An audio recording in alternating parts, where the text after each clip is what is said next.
Okay. Okay, well, welcome to the first meeting of the Community Formation Commission. I'll be taking roll for tonight. We'll start with Demo Adam Olikan, Present. Christian Alonso, Present. Serafina Chavez, Present. Gabriel Escobedo, Here. Leandra Harris, Kim Johnson, Rachel Johnson, Here. Jordan Kilbrew, Here. Jacob Lesner Buxton, You. Mario Gorman, Here. Lizzy Rodriguez, Here. Richard Sander, Here. and Anna Zepeda, Here. and our two alternates, Luis Reynald Here. and Louisa Wood. Here. Great. Thank you. As most of you know, my name is Sam Ramirez. We have additional staff, John Doimus and Sean Hill, who will be introduced later. So this next portion of the meeting will be the swearing in of you as commissioners by our city administrator, Paul Casey. Mr. Casey? So good evening, everyone. Thank you very much and congratulations on being appointed. I will just take this quick moment to say that was one of the more impressive groups of candidates I've seen a city council have to sort its way through and make a selection to form a new commission. So you should feel really proud that you stood out for the council to get appointed. So congratulations to you all. So I'm the city administrator. I'll be back on in a second, but I have the duty also as the city clerk to swear you in with the oath or affirmation of allegiance. It's something we do for all boards and commissions. It's rare that we have a brand new boards and commissions, so we're going to do it comprehensively with you all right now. For ease, I will just read the oath, and then at the end, if you just say I do, I think that will suffice and be simple. If you want to raise your hand, I will read now. Okay. Do you solemnly swear or affirm that you will support and defend the Constitution of the United States and the Constitution of the State of California against all enemies, foreign and domestic? That you will bear true faith and allegiance to the Constitution of the United States and the Constitution of the State of California? And that you take this obligation freely without any mental reservation or purpose of evasion? And that you will well and faithfully discharge the duties upon which you are about to enter as a member of the Community Formation Commission of the City of Santa Barbara, California, according to the best of your ability. I do. I do. I do. I do. I do. Good. Thank you. Congratulations. Yay. Well, welcome to the commission. We now would like to introduce Mayor Murillo and to welcome you, and followed by the city administrator, Paul Casey. Madam Mayor.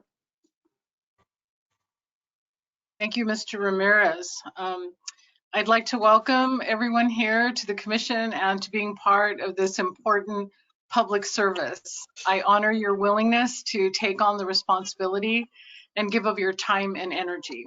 The council recognized your life experience and the skills that you bring. On behalf of the council and all of our residents, I thank you for helping our council through your work on this commission. As for the role of the Community Formation Commission, the City Council established the commission to guide the creation of a civilian police review system. The CFC is intended to explore different civilian police review systems, police accountability systems, and the specific needs of Santa Barbara's many communities. Following its examination of these issues and within the context of Santa Barbara specific, the commission will make recommendations to the City Council for the civilian oversight system in Santa Barbara. So please know you have the support of city staff, our council, and myself. Please contact me if there's anything I can do to support your work. And I'll close by thanking Healing Justice Santa Barbara and everyone engaged in the movement to create social and racial justice in the city's police services and in our society.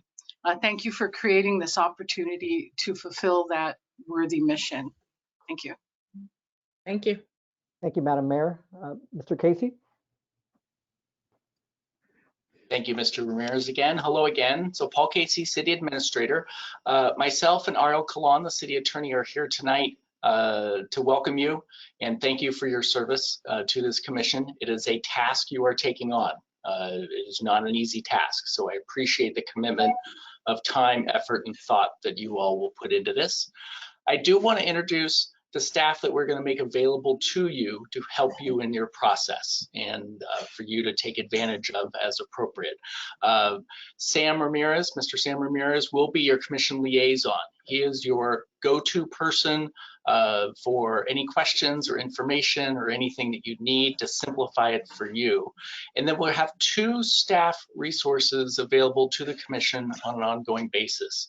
One is John Doimus, Assistant City Attorney, and then Lieutenant Sean Hill from the Police Department. They are resources available to you. And so I'd like to just have them briefly introduce themselves so you can kind of start getting to know them, a little bit of their background. John, do you want to go first? Sure. Thank you, Paul. Hi, Commissioners. Good evening. And congratulations again for being appointed to this commission. Sorry for the lighting. I'm actually in a hotel room in Chicago where, coincidentally, I'm from. Went to law school there. I've been with the City Attorney's Office for 10 years. One of the departments I represent is the Santa Barbara Police Department, and I've served several roles in that representation. One is advising the department on issues. I've also handled the other side in terms of civil service hearings where we've had disciplines, and I represent the department in issuing that discipline and defending their case.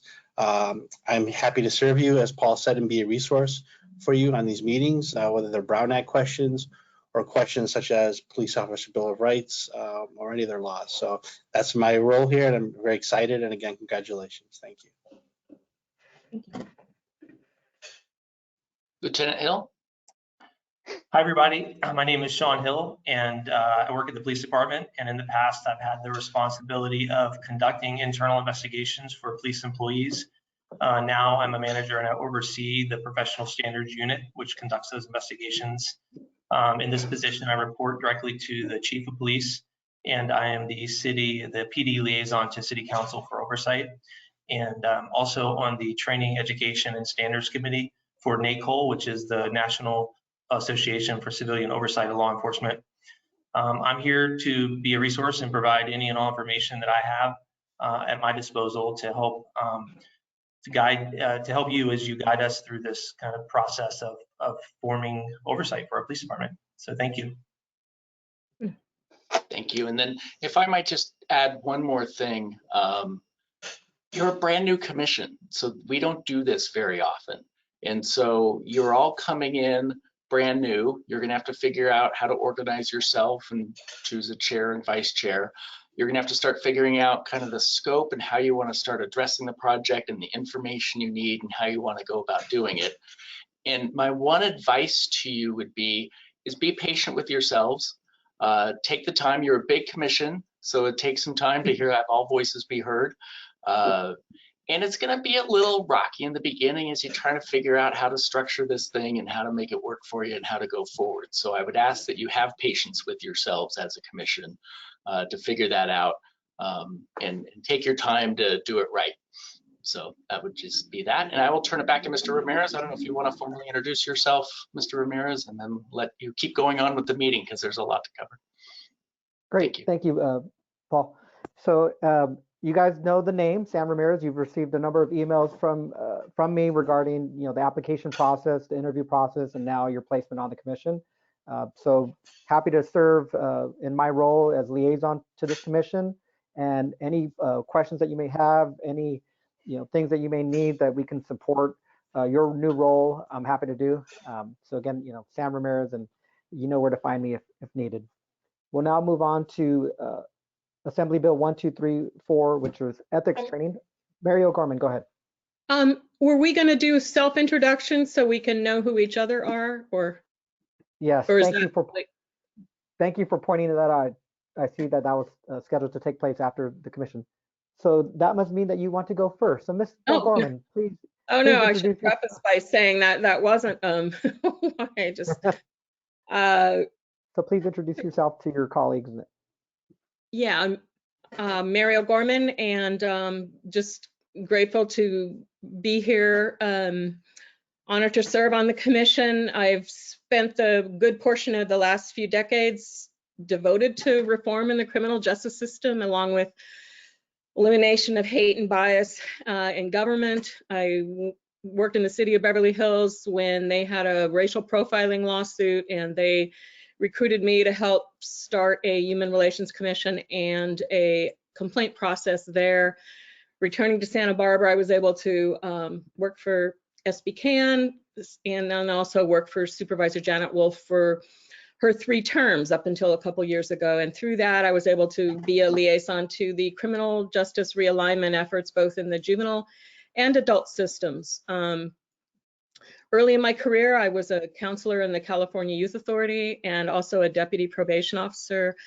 And as a senior probation officer, I did internal investigations, both in juvenile hall and in the field. So I've seen kind of all sides of that coin and experienced some of the frustrations that I'm sure people in the community are, as well as people who work inside the system. So I just look forward to getting to know all of you better, and that's about all I have.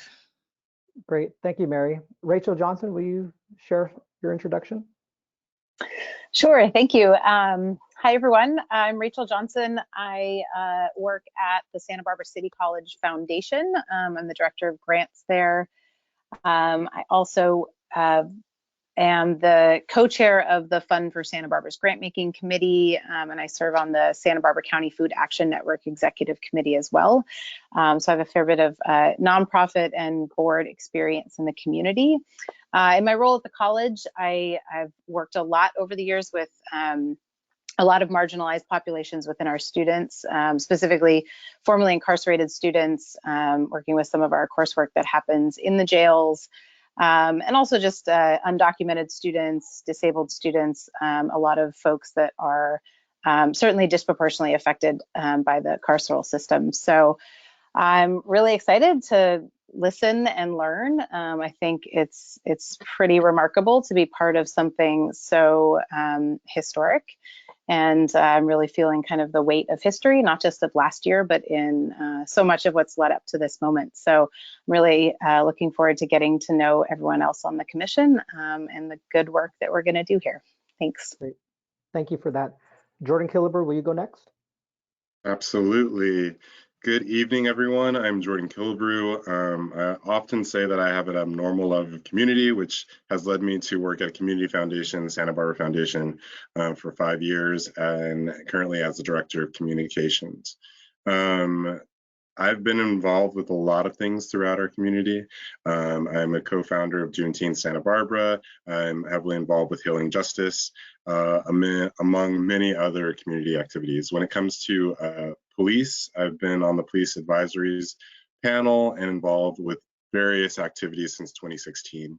And just keep on finding my way coming back to what is, how is our police showing up for our community, and how is our community working with our police department? And so I'm really excited to be working hand in hand with you all to just bridge that and, find solutions for our community at large. So very excited to work with you all and to get to know you, and looking forward to this process. So thank you. Thank you. Rich or Sander, will you follow that?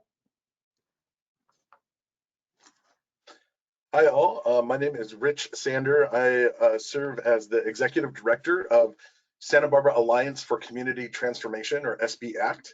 I have been a Santa Barbara resident since '01, since I came to UCSB, and then left that to pursue starting this nonprofit, SB ACT. We work with a variety of marginalized communities, and we work to lovingly engage marginalized communities by building collaborative efforts around social ills. So we have built collaboratives around homelessness, low-income healthcare, assisting survivors of trafficking, as well as standing with immigrants and refugees. So I feel a lot of that work has really led me to this place. I share Jordan's abnormal love for community, so thank you for that.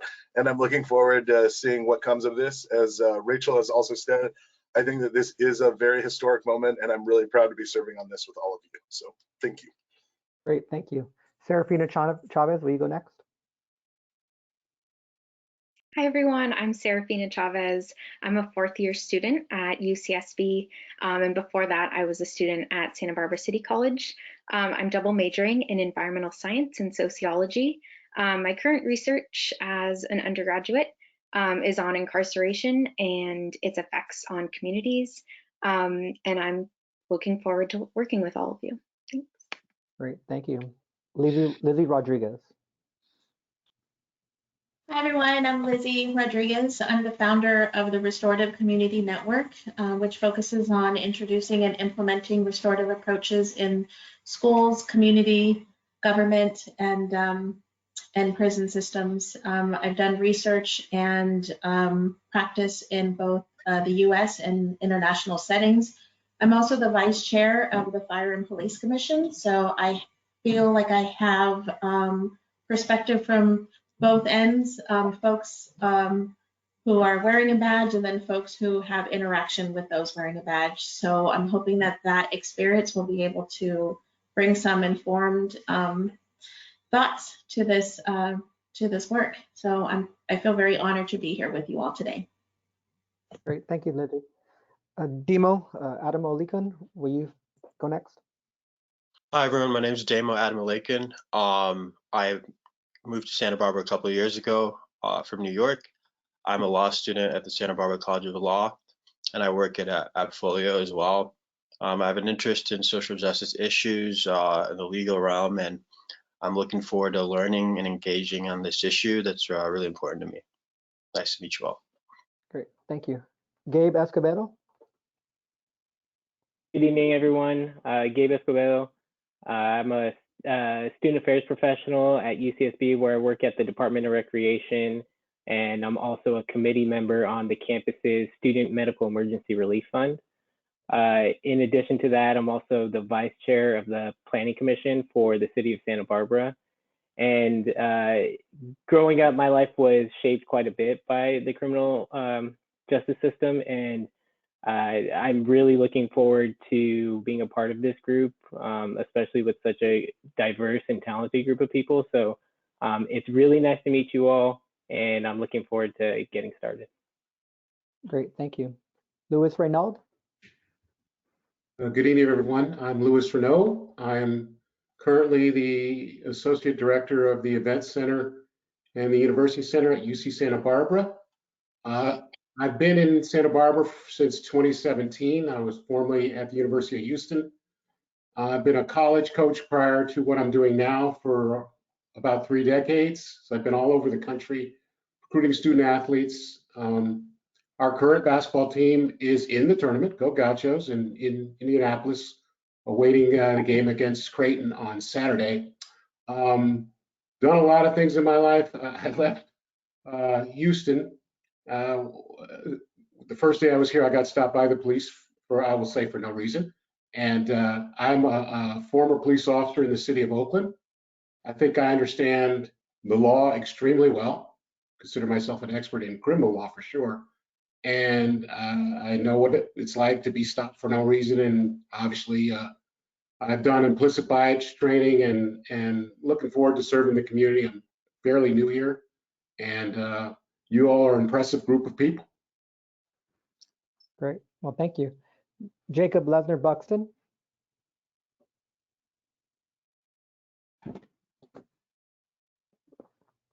I think.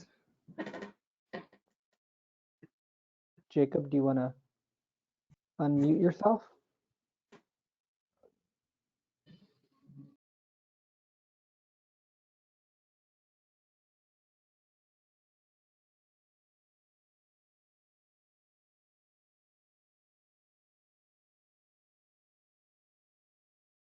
Let's try this again, Jacob. There you go, Jacob. Can you hear me? We can hear you. Hi, I'm Jacob. Yes, no work. Before I go on, can you all understand me? Yes, we can. If you can't, please ask makes you repeat myself, and that goes for the public too. I'm a proud person with a disability. I wouldn't change my disability for the world, not for $1 million. I'm a community organizer and independent living research center, and I'm really happy to be here. I'm from Oakland, and I love social justice and community, and I love my anxiety, which I'm currently having with being on the committee, but I'll be fine. Thank you. Thank you, Jacob. Next, we'll go with Louisa Wood. Hi, everyone. I'm Louisa Wood. I am a district behavior specialist for Santa Barbara Unified School District, and I am a university professor at Cal Poly. One of my main jobs is I train professionals in how to work with individuals with mental health disorders and disabilities and how to de-escalate. I've trained police officers, I've trained firefighters, I've trained many hundreds of educators in how to guide someone through an escalation. And I have seen and been a part of situations in Santa Barbara where police were involved that didn't know how to de-escalate somebody who is in crisis who might have a mental health disorder.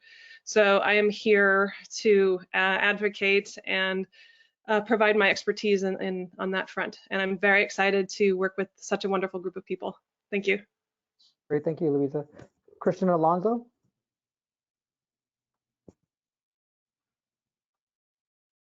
Hi, good evening, Mayor and Council members, city staff, and my fellow commissioners. My name is Christian Alonso, and before I say anything else, I did want to thank the local leaders of the Movement for Black Lives in Santa Barbara, without whose relentless advocacy over the last several years, none of us would be here today. It is your sacrifices, it's your advocacy, and it's your joy that have shown us the way, so thank you. I'm honored to have been chosen to serve on this commission for the vital project of guiding the formation of civilian police oversight in our city. I'm 28 years old and I live in the downtown area with my loving partner Clayton and my dog Zuko. Professionally, I'm a research analyst for a local fast-growing technology company, and I'm also a recent appointee to the Santa Barbara County Housing Authority Commission. I'm energized and ready to serve with all of you on this important initiative, and I'm looking forward to getting to know all of you soon. Great, thank you, Christian. Ana Zepeda.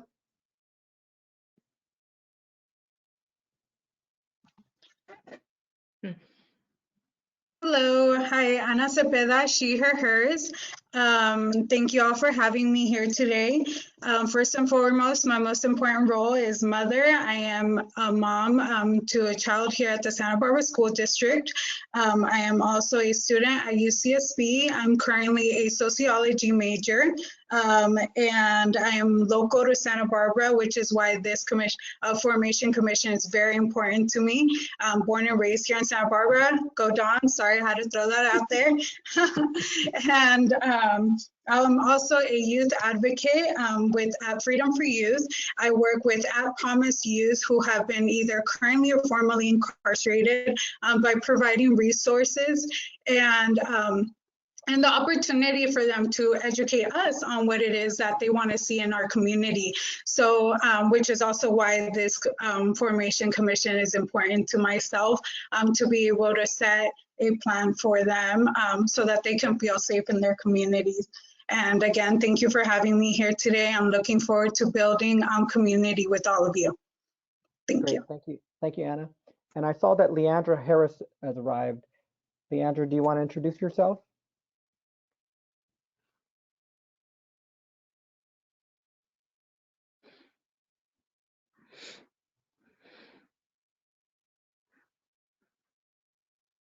Leandra, do you want to introduce yourself?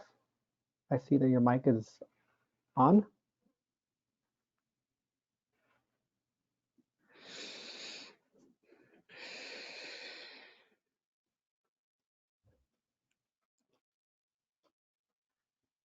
Hmm.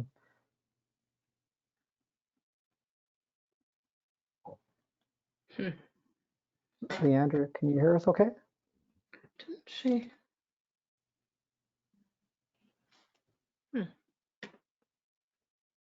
Okay, I see that she's on, but not sure if we're having technical difficulties. But again, as Mr. Casey mentioned, this is a great group of commissioners. So again, welcome. We'd like to introduce City Attorney Ariel Colon to go over the ethics training that's required. Lizzie, you have a question? Leandra just sent me a note. She wanted to say she can hear everything. She's trying to speak, but we couldn't hear her. So she's following along. Okay, great. Well, welcome, Leandra. We'll work through any technical difficulties before our next meeting. So, Mr. Colon, City Attorney Colon. Thank you. Thank you. This is an extraordinary pleasure to be here. Commissioner O'Gorman wondered why we were sacrificing St. Patrick's Day. And I have to say, I think it's perfectly appropriate because I think St. Patrick reputedly drove the snakes out of Ireland. And our job is to drive the demons out of government. That's what AB 1234 is about, driving the ethical demons out of California local government. Now, next slide, Sam.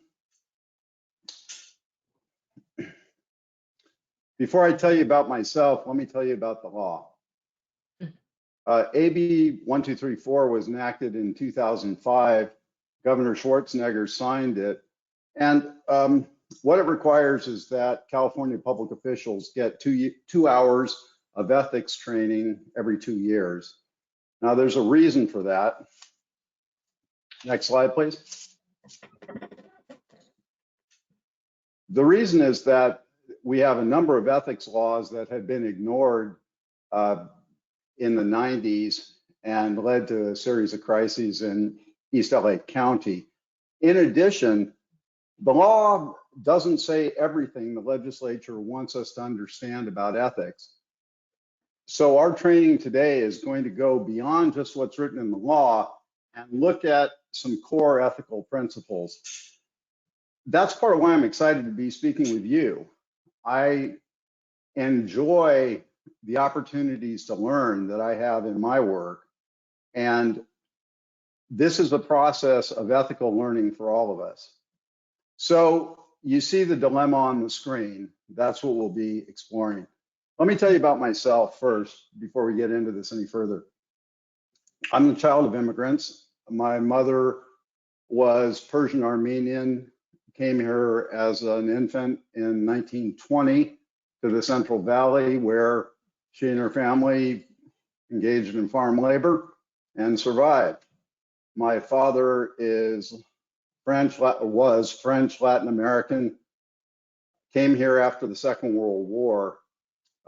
Both my parents came with a highly idealized view of American justice and American constitutional principles. That has influenced me and probably explains why a kid who got a degree in biology wound up in law school. Okay, next slide. So why wasn't it enacted? The legislature specifically said there were some, quote, bad actors. Go ahead and advance it, Sam. Bob Rizzo was the city manager of Bell, California, and managed to trick a working class town into paying him $1.6 million a year. Advance it, Sam. Angie Spascia was his assistant, pulling in somewhat less, but a similarly obscene number. Next slide. So the law analysis that the legislature did described how the public was really wondering, how could this happen? And editorially, some of this was happening in East LA County because of the advent of new political power in the Latino community, Latinx community in East LA County. And the legislature specifically felt that there was undertraining throughout local government on these basic principles. Next slide. So why law and ethics? Sam? Go ahead. So the law sets a floor. Keep going.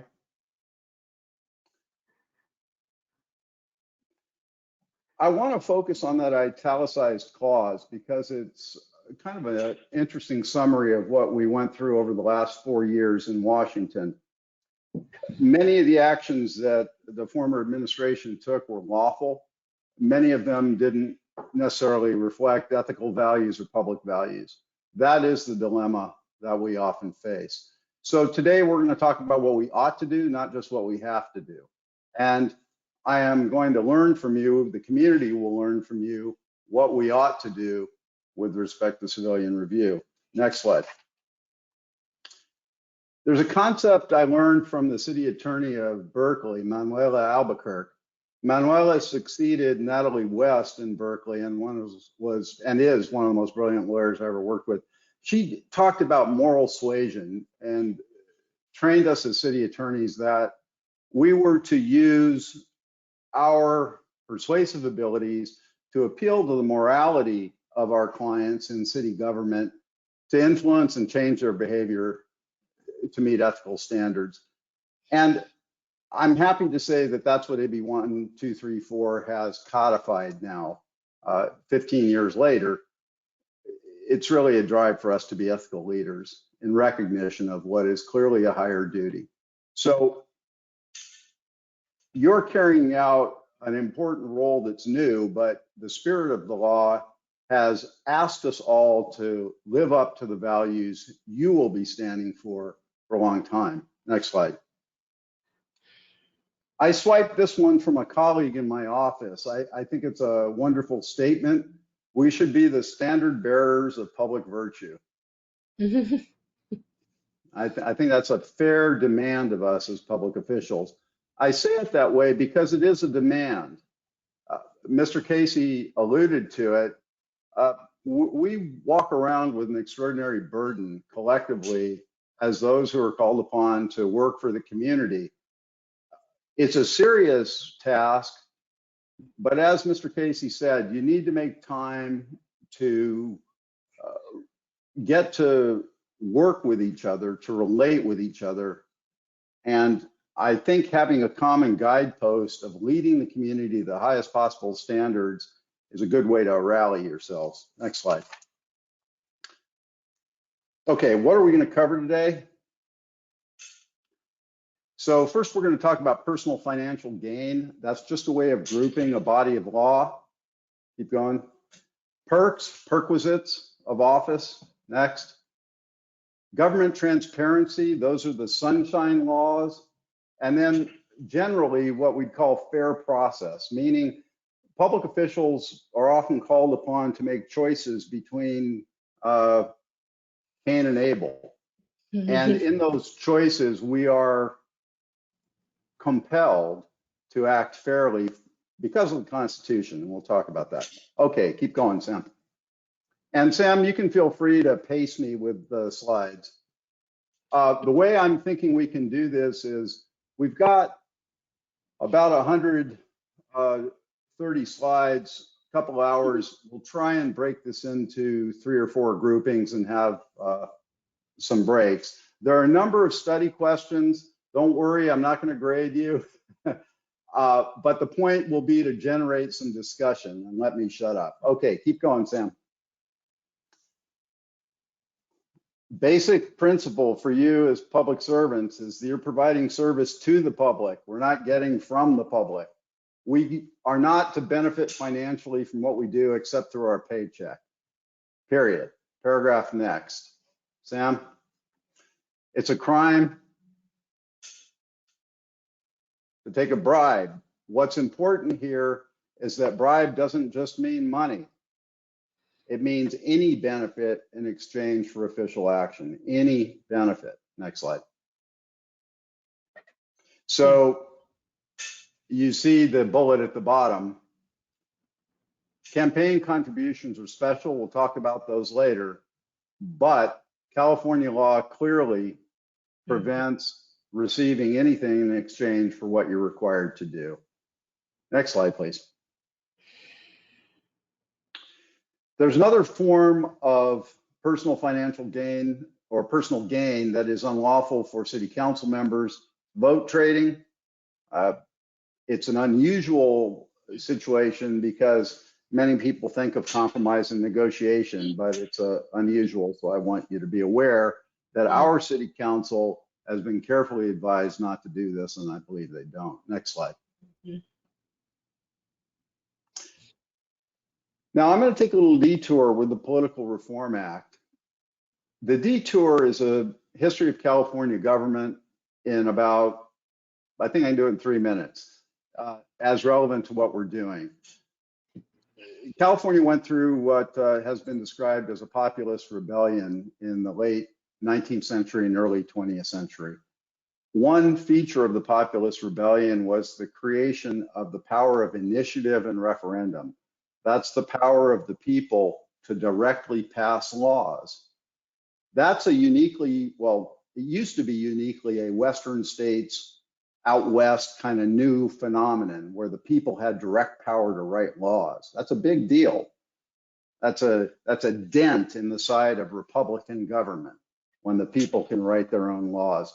So in 1974, in the context of Watergate, California voters passed the Political Reform Act, and it regulates two things. It regulates campaign finance, and it regulates financial conflicts of interest in the performance of your work.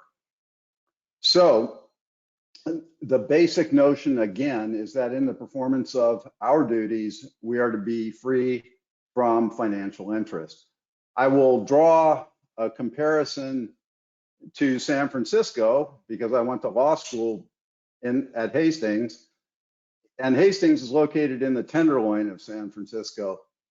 Reputedly, the name Tenderloin came from an expression related to police corruption, namely that Clancy would have tenderloin on his table tonight. So corruption is very much an issue when you're dealing with law enforcement and regulation, because the regulated community has an incentive to try and avoid regulation through any means. Next slide. So the Political Reform Act, as it relates to finance, requires two things of us. You won't be specifically affected by this aspect, but understand that all of the top officials, including the council and senior staff, need to do two things. We have to disclose our finances. Every April, we file a Form 700 where we describe our, in sometimes embarrassing detail, our personal finances. That disclosure is part of the transparency body of laws. So think of that disclosure as a price we pay to make sure that we can monitor whether our public officials are being corrupt. We report our financial dealings. Secondly, when our financial interests are involved in a decision, we have to be disqualified from participating in it. Next slide. So the basic law is that you can't make a decision you're financially interested in or influence it. So let's imagine that a planning commissioner has a stake in a development that might be coming before the planning commission. That commissioner not only has to recuse themselves from voting and disclose the nature of their financial interest to the public. Why? Why do we disclose? It builds public trust. So transparency and disclosure is our means of assuring the public that we're doing it right. So let's say a planning commissioner has a financial interest in a project. They not only have to disqualify themselves from voting, they can't attempt to lobby their colleagues or staff on that issue. They have to be completely disengaged. Next slide. So there's an excellent website, fppcca.gov. If you have further interest, you can call us if you ever have questions. You're not going to be regulated, so it's really an educational point. Next slide, please. I meant to mention at the beginning, and I will again on the slide about questions, that Sam has told me that it would be fine if you want to interrupt and ask questions during. We can accommodate that technically, so feel free. Can I ask a question? I think it would be easiest if Sam moderated, so whoever he calls on. Yes, go ahead, Mary.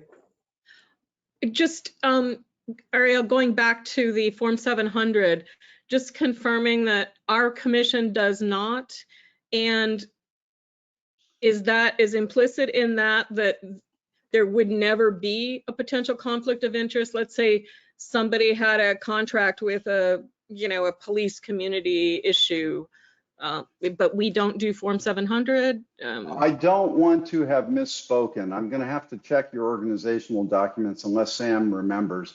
I think we did not include you in Form 700, but I'm not remembering at the moment. I can let you know tomorrow.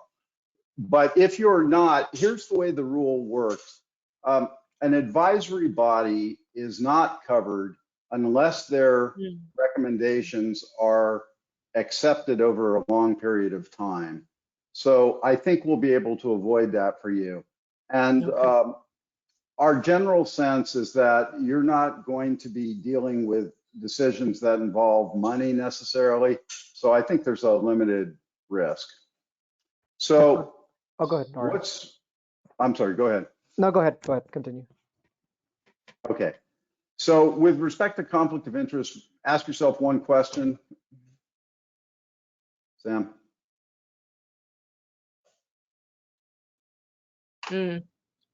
Right. And what I advise the council is that if you know your home or your job is going to be affected, call us, let us know. All right, next slide. So what kinds of financial interests do we worry about? Who you work for, your source of income, anyone who's paid you more than $500 in the last 12 months is a source of income. Real estate, if you own real estate, stock investments, ownership of a business, gifts, and family finances. Gifts is an interesting one because as you'll see when we talk about perks, it's not uncommon for people to think it's appropriate to offer gifts to public officials. It's not, and we routinely either return or put consumables out on the public counter, usually during holiday season. Next slide. Okay. In terms of conflict of interest, for those who are covered, their immediate family members are included as well. So think of the law as building a big umbrella to prevent not only the official, but her family, his or her family, from doing corrupt things. And that's actually very important because one of the typical ways of getting around anti-corruption laws is to either get a family member or some other agent to do the deed. The law anticipates that here. Next slide. Okay, why do we care about sources of income? It's just human nature. You're going to tend to protect somebody who you're depending on for your livelihood, right? And the law doesn't want to trust that I have the willpower not to protect somebody who's paying me. The public shouldn't have to trust us on that. So the law tells us not to participate at all. When you think about it, I put this in terms of trust because you need to avoid taking these ethical rules as a personal challenge or a criticism of your integrity. They're really a badge of honor that we have to live up to. And frankly, I wouldn't want the public to have to trust us. That's why we do things transparently. They should trust us, but they shouldn't have to. Next slide. I mentioned $500. Next slide. Includes domestic partners. Real estate. Council often takes actions that massively affect real estate value. When you have a source of income or other involvement, you can't participate. Next slide. Note that on that last one, it doesn't matter whether the financial impact to you is negative or not. Many times people think that if they're acting against their own interest, that's okay. Hey, I'm a good person. I'm acting against my interest. Well, that doesn't work under the conflict of interest law. Next slide. So this is typically stock, and the rules have changed quite a bit. You will find that many of us don't own individual stocks because it's not worth it. Mutual funds don't have to be reported because if I buy a mutual fund, say an S&P index fund, I have no ability to control what's being purchased. Whereas if I bought shares of Sonos, I might have a problem. Next slide. Okay, take a look at that first bullet. Does that ring true to you? Who wants to admit they've been suspicious that public officials are on the take?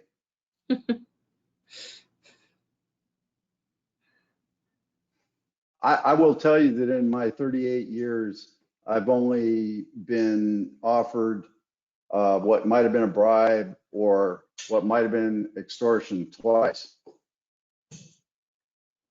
And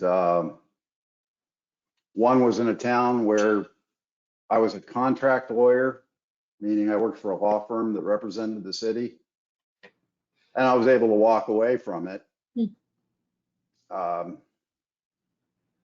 So it does happen, rarely in California. I had an experience when I was the city attorney in Palo Alto with a family from New York came and opened a pizzeria, and our building inspector went to the shop after they'd opened and came back out, and there was a case of whiskey in the back of his pickup truck. And the owner truly thought that was just standard, the way you did business out here. So next slide. Okay, check that 460. The number now is 520 in 21-22. There is an absolute prohibition for your elected officials on receiving gifts larger than $520. Next slide. Now, this is where it gets tricky, and we fall into political argument and ethical issues, really, rather than law. Under the Political Reform Act, campaign contributions are not disqualifying like a gift or income, unless you're a planning commissioner running for office. Planning commissioners running for office are barred from accepting certain kinds of campaign donations. So why? Why is a campaign contribution different? Why is it not corrupting?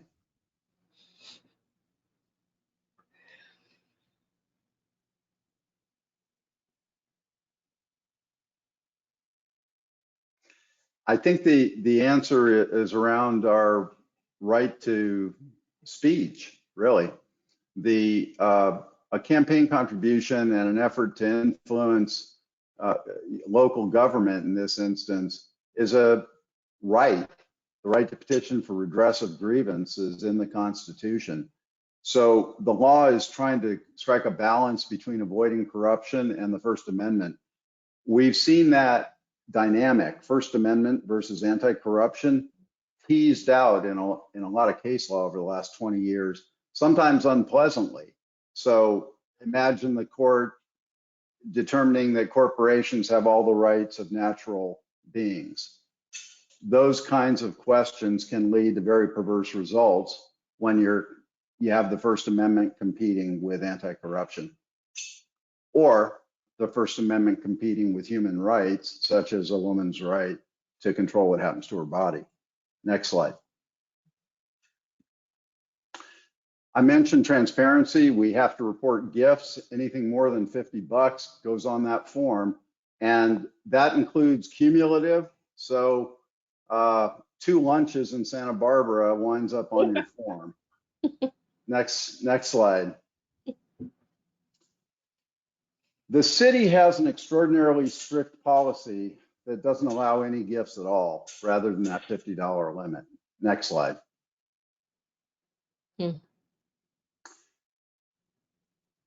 Now, this is meant to emphasize that these conflict of interest laws deal with human nature, and human nature is not bad. So the desire to protect your family is not a bad thing, but conflating your family's needs with the public's needs is a bad thing. So it's mixing up your personal interests with the government interest that creates the problem. Next slide. All right.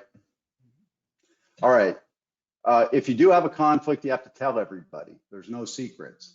The other night, I made Council Member Friedman disclose, surprise, surprise, that he works at Trader Joe's, so he can't vote on the shopping cart ordinance.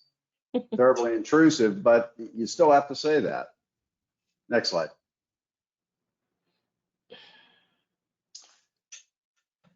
All right. This is meant to scare the people who are subject to the act. There are criminal penalties and enforcement fines from the Fair Political Practices Commission. City doesn't represent you. Next slide. Okay, let me give you some real examples, just to let you know it's real. And these are examples too that are like, how could they do this? So how can you vote 5 times to send money to your own company and not wonder whether there was something wrong, right? Pretty basic. Next slide. All right. Now, in terms of conflict, the other thing to remember is that, again, the same phrase, though the law is a floor, not a ceiling. You can always take a different position. Mr. Casey, for example, is not affected by the proposed SOLA bike boulevard, but he lives nearby and he thinks to avoid any appearance of impropriety, he shouldn't participate. We often do that. Next slide. Simple way to think this through is to write the headline.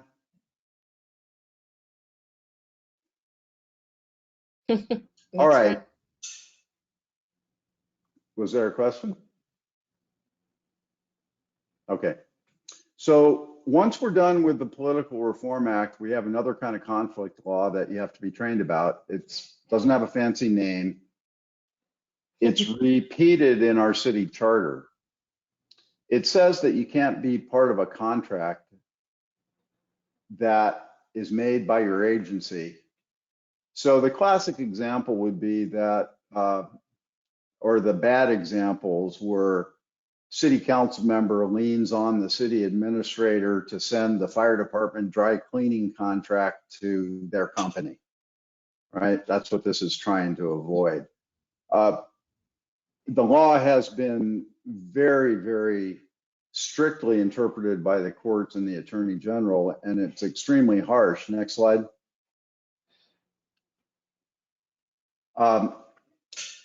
When you violate Government Code 1090, you're guilty of a felony, you're barred from holding public office for life, and the government gets to keep the benefit of the contract and you lose it. So the gentleman in the picture is former state superintendent of education, Bill Honig. He was convicted of steering 300 grand to his wife's nonprofit. And I guess he thought that was okay. Next slide.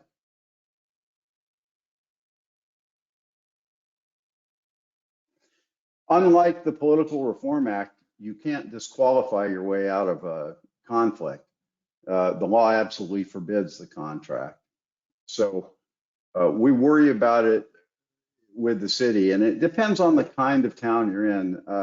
As an example, when I was up north in Silicon Valley, we had trouble buying computers from certain companies because of the council members' work. So the law can be very tough forbidding conflicts. Next slide. Ario, before you continue, a question from one of the commissioners was, for clarification, the gifts concerns is for a potential conflict of interest only, correct? That's right. And so they are not bound by the city's anti-gift rule, nor are they bound by the Political Reform Act. So there's nothing barring this body from accepting gifts, although I think it would be a bad idea. And what about what about charitable donations to nonprofits actually made by the official? Donations from the official do not create a conflict. Money going out of your pocket generally doesn't create a conflict. It's money coming into your pocket. There is an exception with nonprofits that's worth footnoting. It won't apply to you, but I want you to understand the term. It's called a behested payment.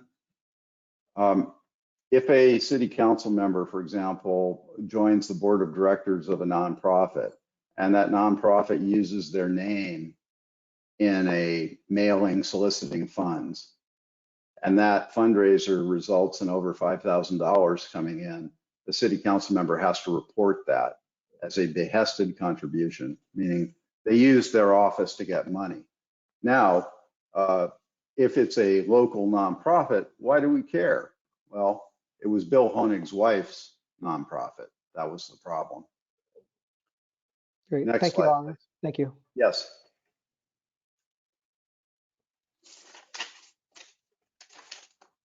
Okay, I mentioned penalties. Keep rolling. We're almost to the break and study questions.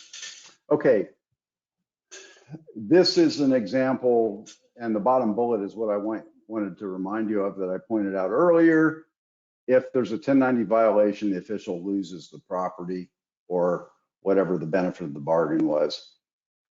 This was a case in Burlingame where the council member thought they were doing the city solid by selling land for a park to a developer, and then the city acquired it, and the council member wound up giving the land for free to the city council because it was determined to be a 1090 violation.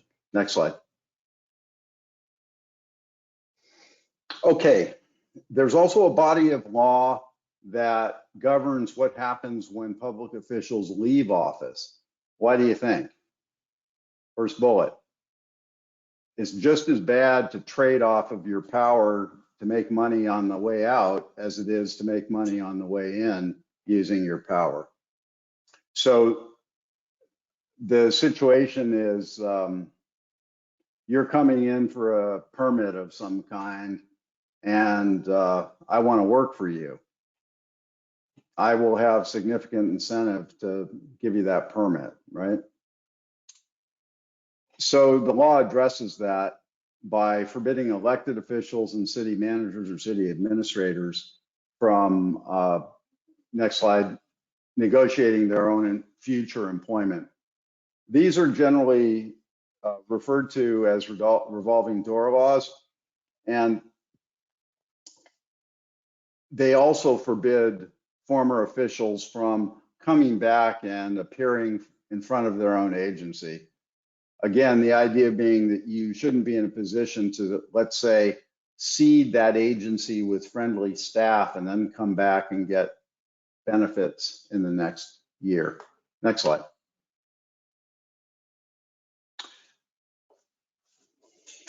This came up in Santa Monica just a few years ago. The city manager there was accused of negotiating an employment contract with a firm that he had under contract with the city. He was a very capable city manager, and it was a devastating development. Next slide. Okay, wait, slow down, Tim. You blew that one. All right, somebody help me out here. Except you can't just give the answer, you have to say why.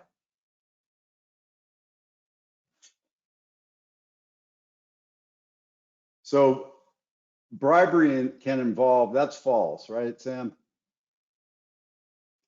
Bribery can involve more than just money. Anything somebody offers you, any kind of favor. All right, next question.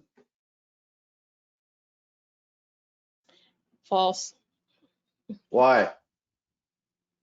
Because if it harms you or benefits you, it's still a conflict of interest. Thank you, Financial. Sam. Right. Right. All right, next slide.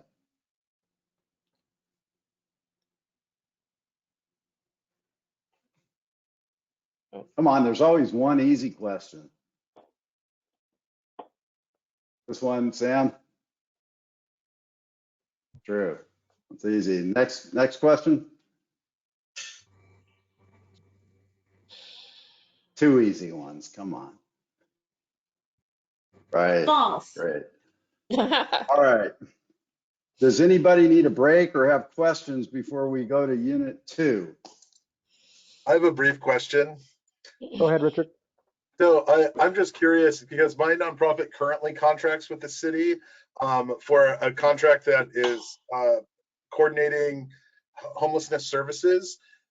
Is that a conflict of interest just because we receive money from the city at all? No. Two things come into play. Under 1090, for a board or commissioner, your commission has to be directly involved in making the contract to create a conflict. And then secondly, under the Political Reform Act, government income, public employee income doesn't count.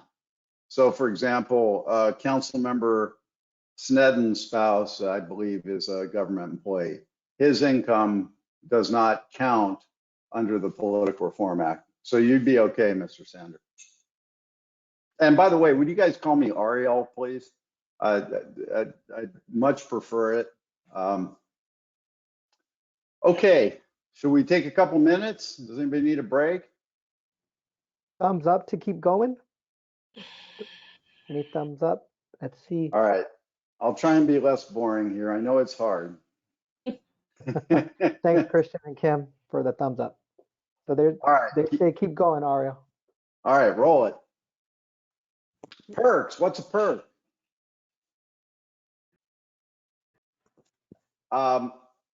There's another example besides tickets to sporting events, like I suppose the parking space I have at City Hall could be viewed as a perk. I don't know. It's part of my compensation though. But perks are typically things offered to public employees to influence them. An honorarium is a payment made for giving a speech, and the law refers to it that way. That's the only reason I use the word. Next slide. Keep going, Sam. Okay, why are there no perks? Back up. Why are these laws in existence? All right. It goes back to the first slide that we're here to serve, give to, not receive from. So like most of these laws, perks broadly defined and it includes anything of value. Next slide. This gets a little tricky. One of the scams to get around these laws has been offering discounts to public employees. And it had, historically, sometimes it was innocuous. I remember being offered discounted movie passes years and years ago, that kind of thing. Other times it's worse. But rebates or discounts are equally problematic because they're a way of concealing a gift. Next slide. Keep going, Sam. So in 2013, a series of officials in Oxnard were hit by the Fair Political Practices Commission for really outrageous behavior, if I must say. They built a desalination facility that cleaned up wastewater, and it was a very expensive facility. The bond people who sold the financing to build that plant took people to Broadway shows, limos to ball games, just ridiculous. And they went along with it like it was a free party. And, you know, it was quite humiliating, frankly. So I call it out since it's a somewhat local example. In that case, I don't know if it was ignorance or outright corruption. I would prefer to believe it was ignorance. So as you do your work, remember that, and for those of you who may be parents, the community learns from what we do more than from what we say, right? Next slide.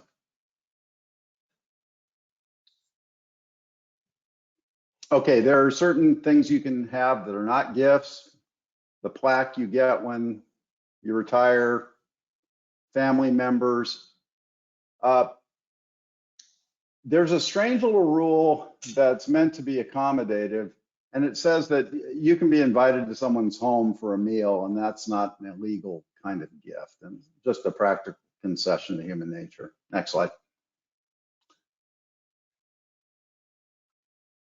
Okay, let's talk about this. This is another area where there was a lot of abuse. The photo is former Mayor Villagrosa at a Lakers game. And the law used to have an exception for public officials attending ceremonial events.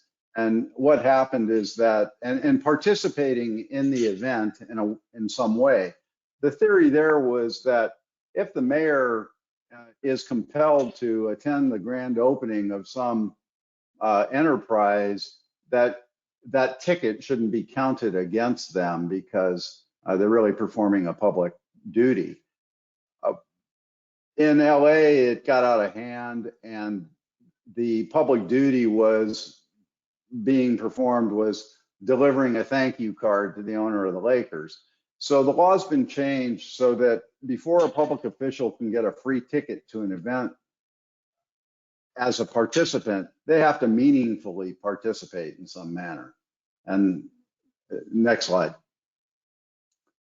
It wasn't just Lakers, it was Dodger games and all that kind of stuff. So it's unfortunate. This is a long list of things that aren't gifts. Watch out for discounts. I mentioned that earlier. The basic rule is that discounts offered to the public at large are okay. So things like frequent flyer miles or, you know, the card you get from Home Improvement Center, that's not a problem. Special discounts to you are something to be leery about. And again, be careful. I've had people not meaning to do anything wrong try and do nice things for me. You know, whether it's bounce me a free dessert at a restaurant or something like that. And it's embarrassing, but you have to say no. And I would advise you, even though you're not strictly subject, I would conduct myself that way. It's necessary. All right, keep going. I mentioned the gift limit. Now, if you do get a gift, you can fix it. You can give it back. You can donate it to charity and not take it as a tax deduction, or you can pay the donor. So when I've been in an embarrassing situation where somebody's buying a meal, I'll send them a check after. When we go to the League of California Cities meetings, sometimes I'll go to these law firm hospitality things and I write them a check after. They know enough, most of these companies know enough to tell you the value of the event so that you can reimburse them. Okay, next slide. I mentioned honoraria. That was another scam. So you invite a legislature to give a 10-minute speech and pay them 50 grand, right? So we have a ban in the Political Reform Act on being paid to give speeches unless you are already in that business. Next slide. And that was applied, if I remember right, next slide. Yeah, Bill Fulton, Bill Fulton is he teaches at Rice now.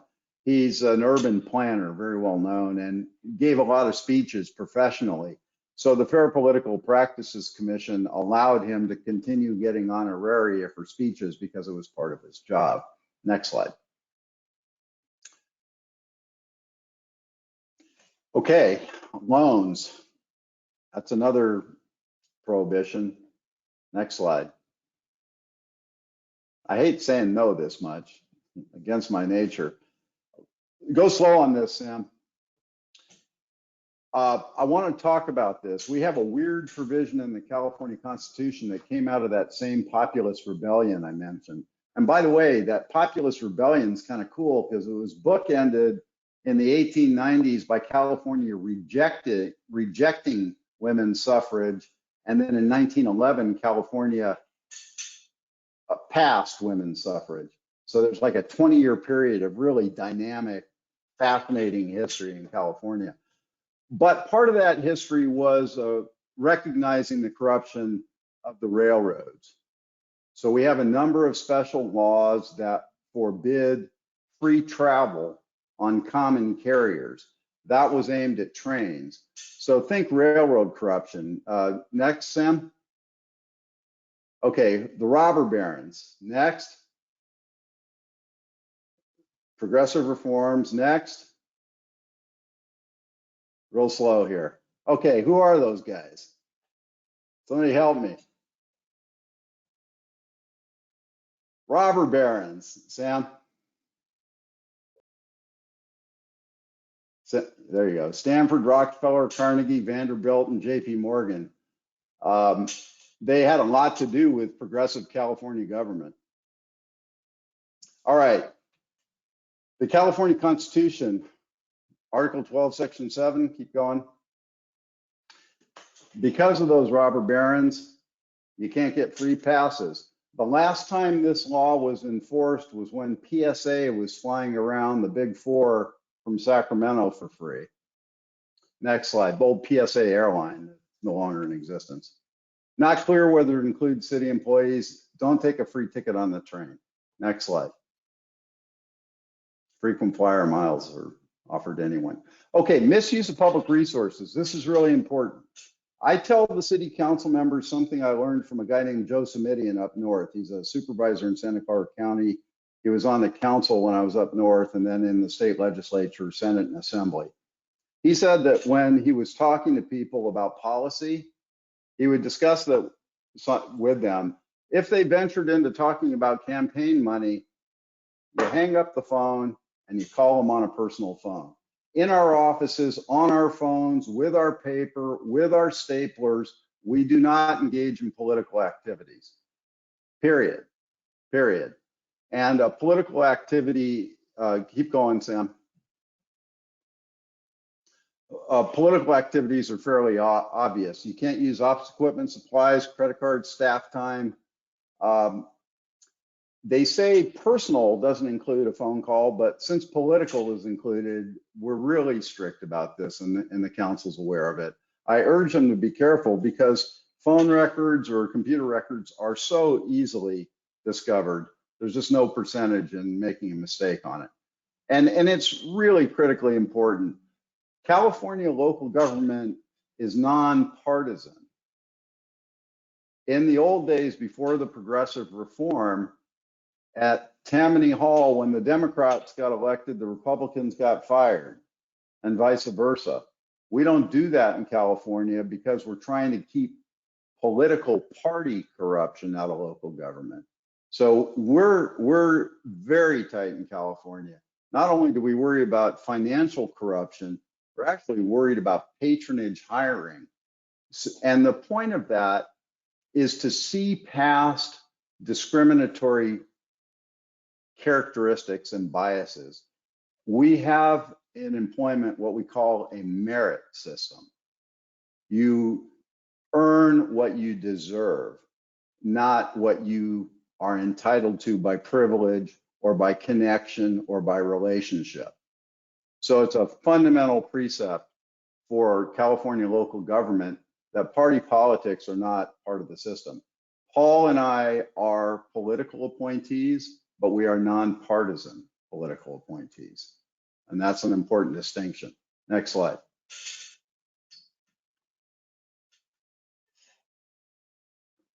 I had an unfortunate instance in another city where a city employee, after a public records request, remembered that they had accidentally used their credit card at Nordstrom repeatedly and at the BMW dealer repeatedly.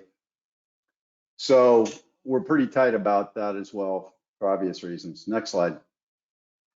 Even if you pay it back, it's wrong. Next slide. Okay. That first bullet sounds a little tight, but we've had in the past, not necessarily here, I've dealt with employees who spent 30% of their time on the real estate business on the city's tab. We watch that, we don't tolerate that. One of the trade-offs with city government that you need to be aware of, and this will come up in your work with law enforcement, we have limited privacy rights as employees. And that's an important concept. I personally, I'm of the school of thought that privacy is sacred. I'm of the school of thought that the American West was ignorant about privacy because we're way out west where there ain't no fences and we didn't have crowding. I'm of the opinion that the internet, more particularly the World Wide Web, as I know it since Palo Alto in 1993, has the effect of bringing us much closer together. And as a result of being much closer together, we're gaining new respect for privacy. The question will be whether we learn as a state to regulate privacy before it's too late. California's Constitution, unlike the federal Constitution, has an explicit express right to privacy. That's critically important. As some of you may know, federal constitutional law around our personal rights to avoid government intrusion is often based on privacy, and that privacy is inferred from the federal Constitution. There's no explicit privacy right there. There is in California, and it's an additional right we have that we need to cherish. I'm going on about it because privacy and speech will be at the core of much of your work, and these concepts will be concepts that we repeat and work on. Next slide.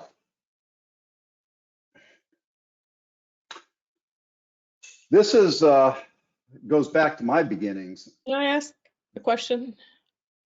Just going back to the previous slide, Ariel, because I know this has come up, you know, in various commissions and in the county, and just to clarify, to what extent are our emails or text messages subject to Public Records Act requests?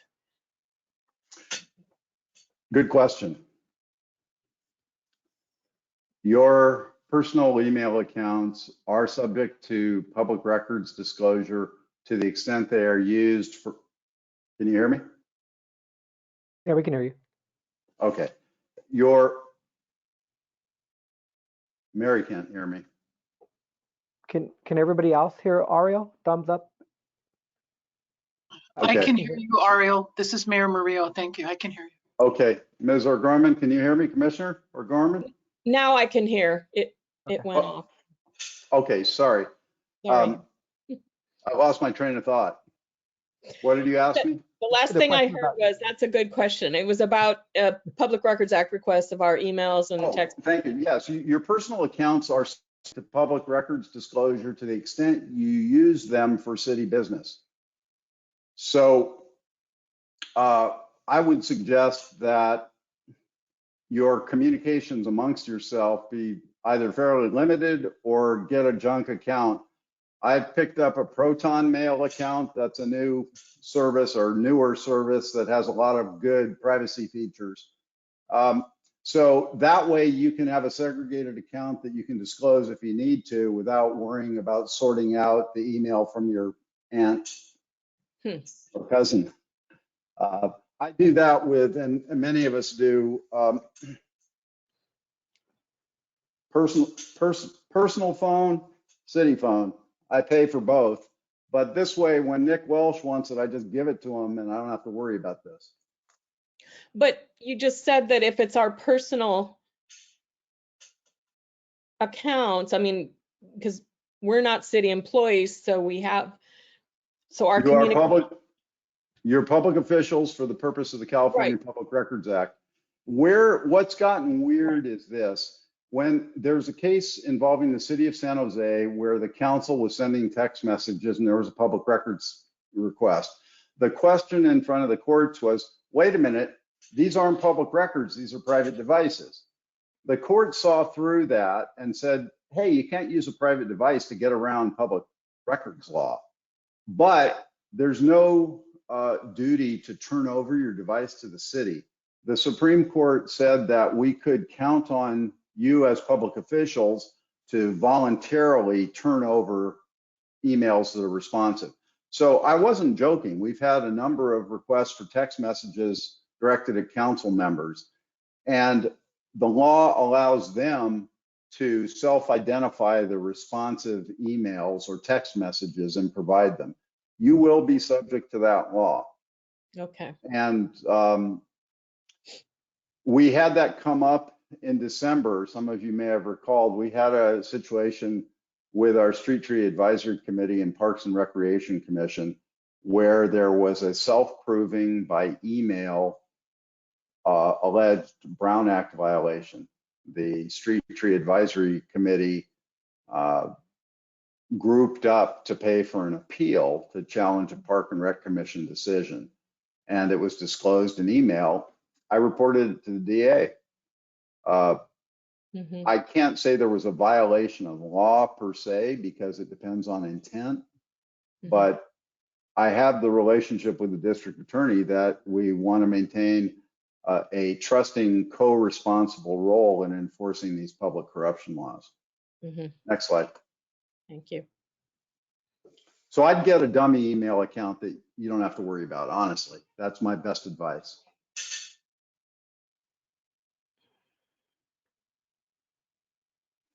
Then you can disclose it freely without worrying that you're disclosing personal information. When I started practicing at city attorney conferences, it was a golf event where the men would show up with cigars and madras shorts and sandals and never go to the conferences. I was at that transition point in the profession where most of that kind of abuse was ending. The law, though, says pretty clearly that you can't do that. So if I go to a training on the city's dime, I do the work, and you can bet my staff does. Same for all city employees. Next slide. I already mentioned this. Next slide. Oh, wait a minute, Sam. Back up. Sorry. That last bullet's important here. The city council is very limited in what it can do on ballot measures. Once a ballot measure has qualified, the city cannot spend money, public money, to advocate for the passage or defeat, right? So if the council put Measure C on the ballot for the tax we have for capital spending, they could not then hire a political consultant to run a marketing campaign. That's viewed as a misuse of public funds. Why? The city council as a body is entitled to a point of view, but they're not entitled to spend taxpayer money to convince people politically. Next slide. This is important as well. I had a picture here that was somewhat offensive, so I apologize for taking it out. Imagine the impact of a person with what the law calls color of authority, meaning the official power of the government behind them, perhaps wearing a shield and armor, carrying a stick and a firearm. Is it okay for that person to stand behind an elected official in a campaign photo in California? What does that image convey to the voter? So you get the answer from my rhetoric here, and it's intentional, not personal. Public officials can't appear in uniform in a political context. You'll see it once in a while. Most of the time, the uniforms are generic, even if the people in them are recognizable. Next slide. Keep going. So let's look at that list for a second. So picking up your kid and taking them to school in a city car, that's not okay. Using the discount on vacation at a motel, that's illegal. And the last bullet, as I said, we've had that happen. Okay, keep going. Oh, back up right there, Sam.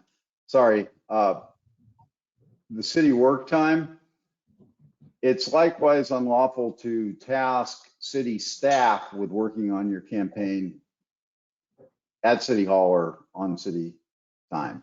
Next slide. Okay, this is another one that's, this hasn't caught up to the World Wide Web. The law forbids public officials from spending city money to promote their name.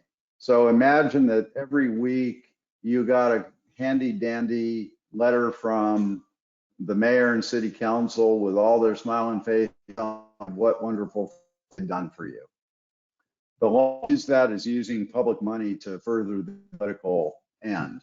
So the law does not allow the city or any council member to use public funds to send more than 200 pieces of snail mail to their constituents.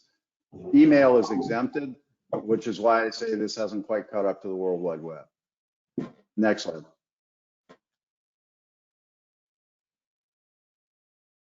Okay. Okay. All right. A big chunk of AB 1234 is hidden away on the city council agenda at the end of the meeting under council reports from committees and commissions. Whenever a council member is appointed to one of those entities that pays a stipend, they are required by law to report on their activities. That's why we have that agenda item.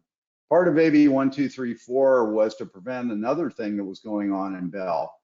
Bell created a series of interlocking agencies.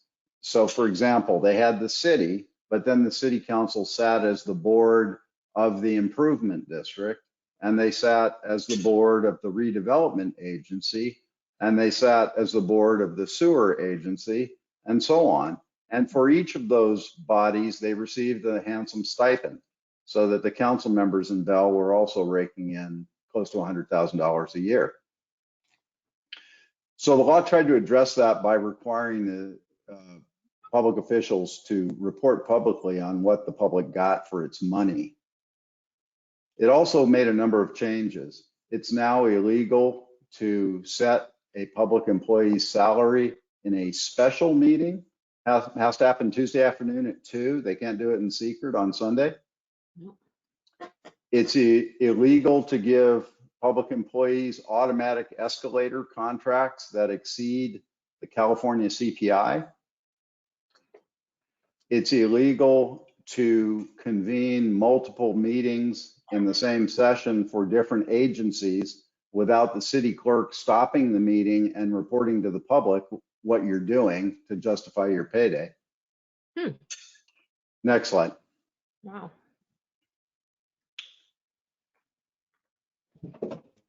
These are all details around expense reimbursement, less for your, content value, more for you to understand the strict regulations that the council has to live up to, and that as you advance, if you have a political future, you'll have to live up to. Next slide.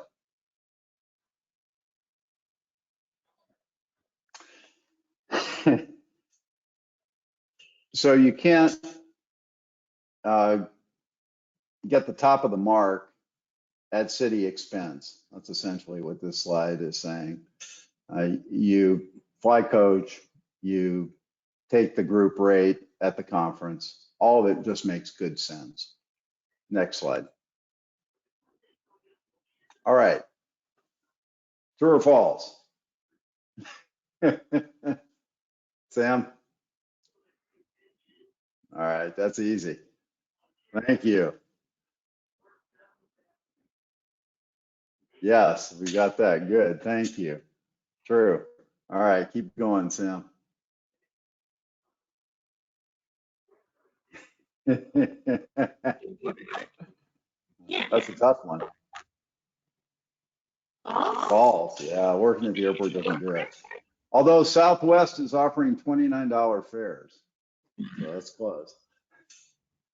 As long as it's on my own time, no, I can't do that. You're right. Keep going. Sam? Thank you. All right. Unit 3. This is fun. Oh, wait a minute, more. Look at that.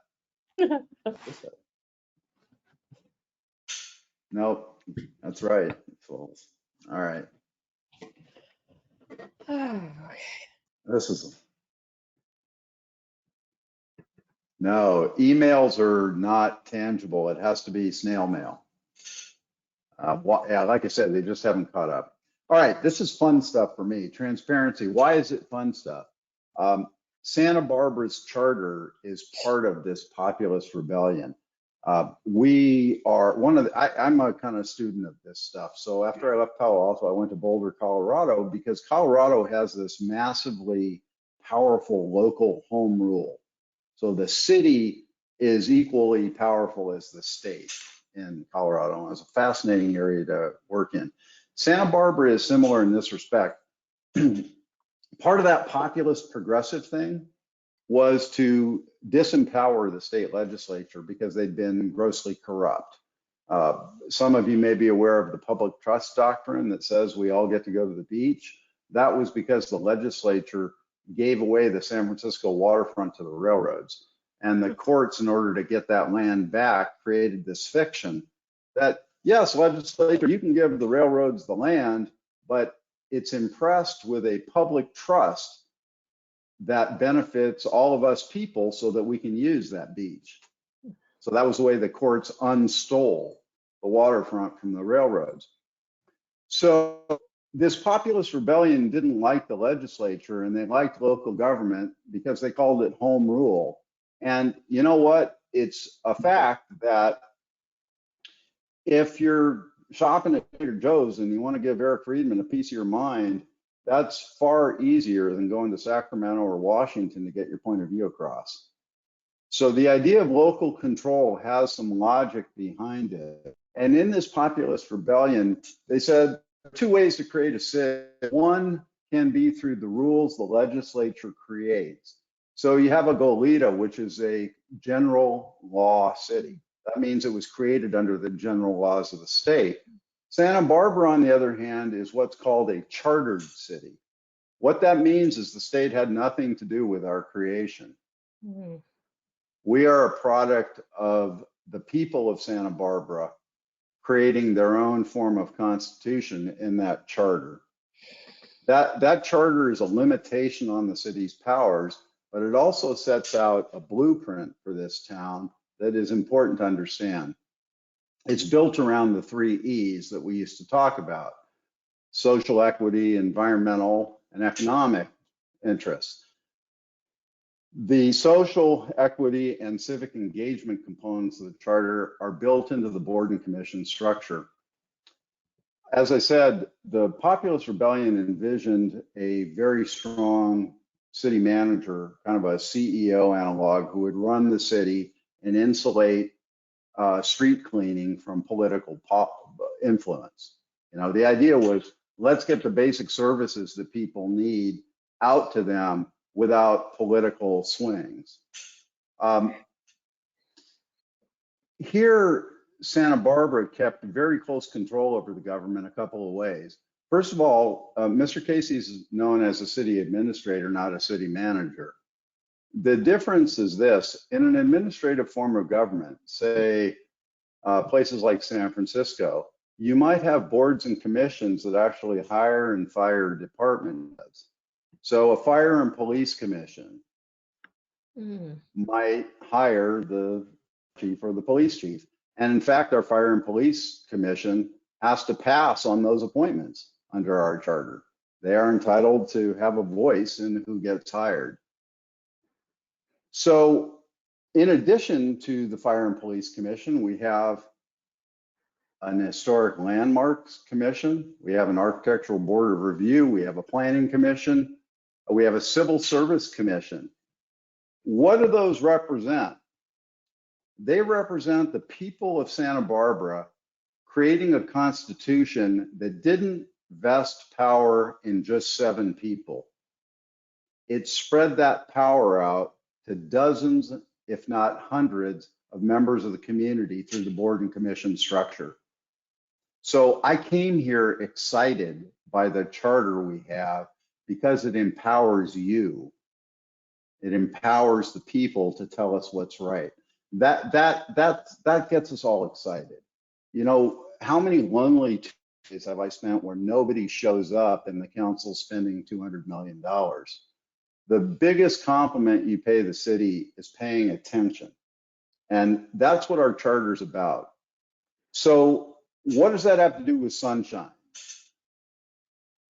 You, as part of this big team of community representatives telling the council what to do, need to be open so that the public has insight. So not only do you need to be out there talking to them individually, work together needs to be a communicative effort out to the public. That's what transparency fundamentally is. Transparency also includes integrity. So back up to that picture, Sam. I want to focus on it. So the Brown Act that we're going to be talking about that governs city open meetings, keep going, was designed precisely to let sunshine into the proverbial smoke-filled back rooms at City Hall. We don't allow that. And that was a 1953 law that was developed, keep going, after abuses in Sacramento. And the Brown Act says something that I think is just incredibly beautiful. I'll let you read it.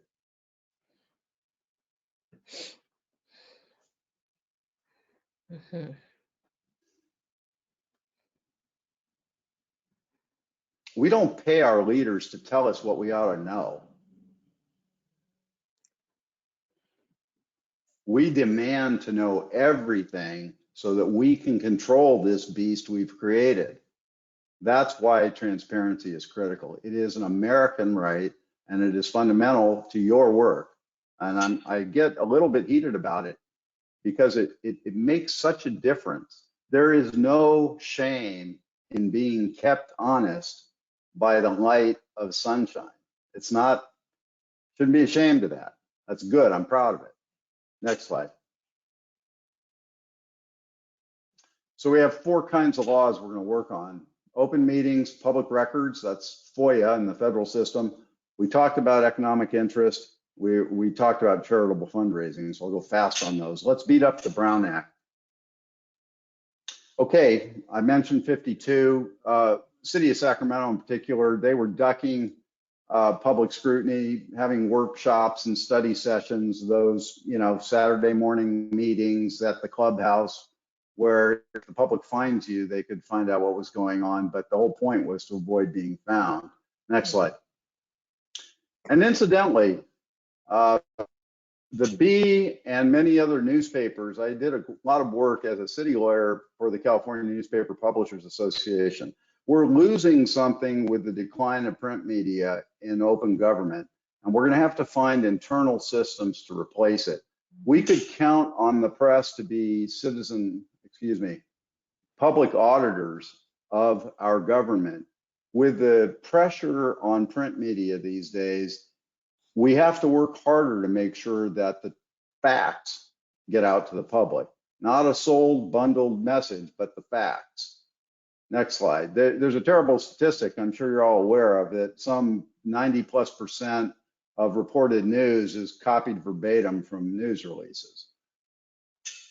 That's not reporting. That's something else.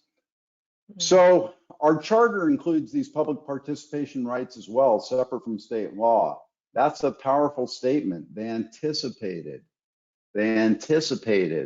the need for an active, informed populace to keep the government honest and to do what needed to be done.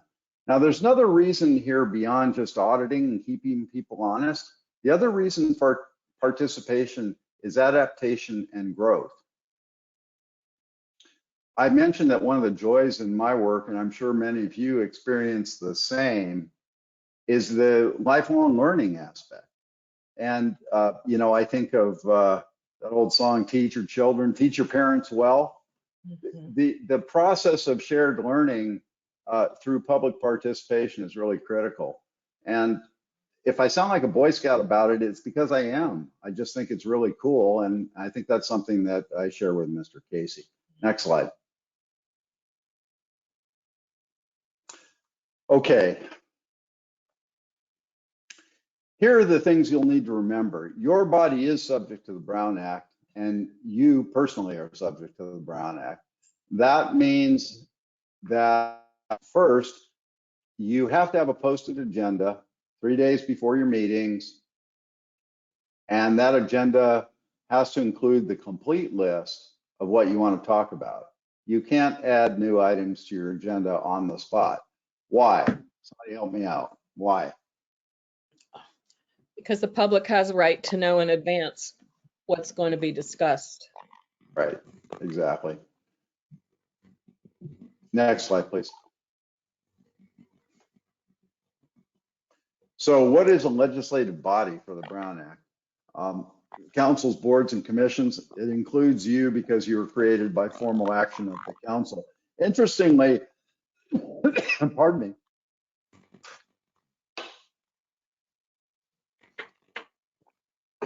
council members elect from whatever the day is in November to the date the election is certified count as part of the council for determining a quorum. That's to prevent a newly elected council member from helping the group avoid the Brown Act. Next slide. Okay, what's a meeting? This is technical.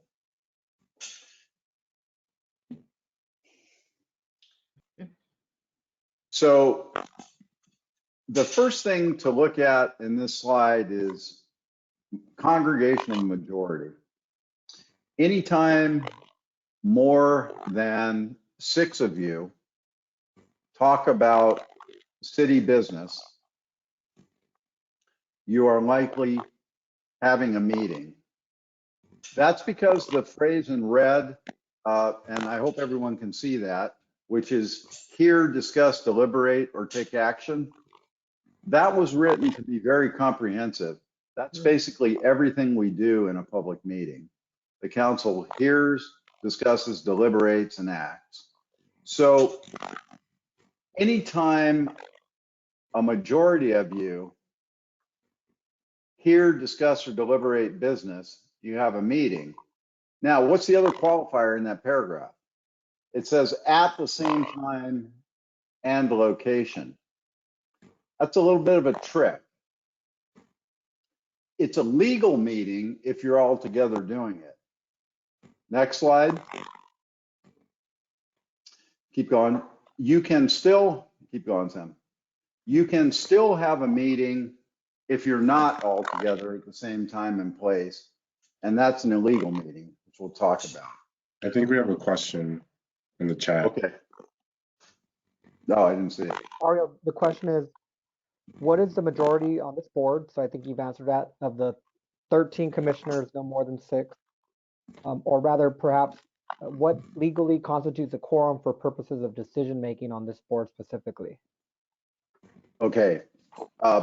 Presuming you don't attempt to write your own rules in a different way than many agencies, a quorum is a majority, and you need a quorum in order to conduct a meeting. So if less than 7 of you are here on any given meeting day, we can't conduct the meeting lawfully.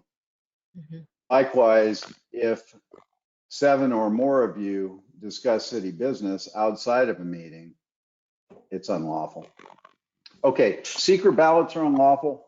So you will remember that when you were appointed, the council articulated everything. They did send in their preferences, but we read them publicly because a secret list of choices to your commission would have been unlawful. Next slide.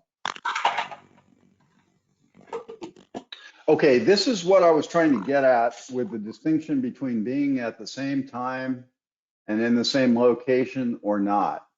When you're not all together in the same place at the same time, it's still a meeting, but they call it The Attorney General called it a seriatim meeting, which is Latin for serial or successive.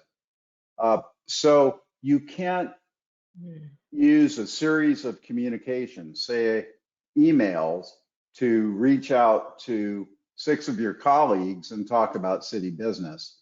It really is limiting, and it puts a premium on your time working together. Again, part of why Mr. Casey suggested that your relations working together are really important. You're going to find your times at a premium, your working time. On Tuesdays, what I tell employees to train them is that Tuesday is council's airtime. The less we as staff are talking, the better. That's when the council shows the community what it's about.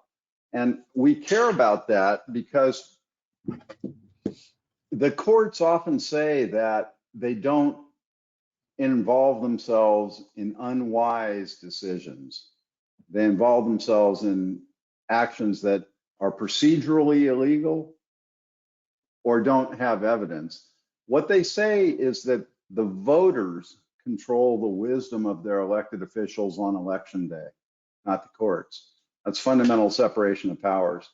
How can the voters know the wisdom of their elected officials if they're not acting in public? So your job is to explain to a skeptical public why you are deciding what you decide as you decide it as a group of 13. That's one heck of a hard task, but that's what the law wants you to do. Okay, series, next slide. So what do the links of a bike chain and a bike wheel have in common, other than bike? There are 2 configurations for an illegal meeting. In the chain configuration, Commissioner Johnson calls Commissioner Chavez, who calls Commissioner Rodriguez, and so forth, like links in a chain until we get to 7. The problem with that is multiple. First of all, somebody in the middle of the chain has no idea that there was an illegal count to 7, right? That's why out of meeting communications are really risky. You just never know how many you're getting up to, particularly with blind copies. Okay, bike wheel. So you should be able to anticipate me. Instead of a link of people talking, one person's in the center. So Bill calls Susie, Susie calls Juan, Juan calls to Fina. You know, that it's a person acting as the hub, reaching out radially to a bunch of people. Either configuration is unlawful. The council tries to mitigate its risk by never talking to more than a couple of the same people. I don't know if that's a great plan, but if you limit yourself to always talking to the same 2 or 3 people privately, that's safer. Meaning, if you create a tight group of less than a quorum, that's okay. But let's say it's 3 of you. If each of you talk to somebody else, you're going to hit a quorum. So all I can tell you is that talking about this work outside of meetings is not preferred. Next slide.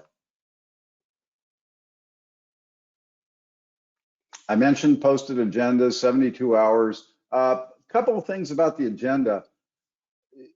There has to be an opportunity on the agenda for the public to speak to you on matters that are not on the agenda. That's a very special right.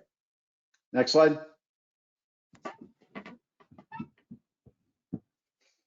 I mentioned you can't talk about what's not on the agenda. All right, public participation.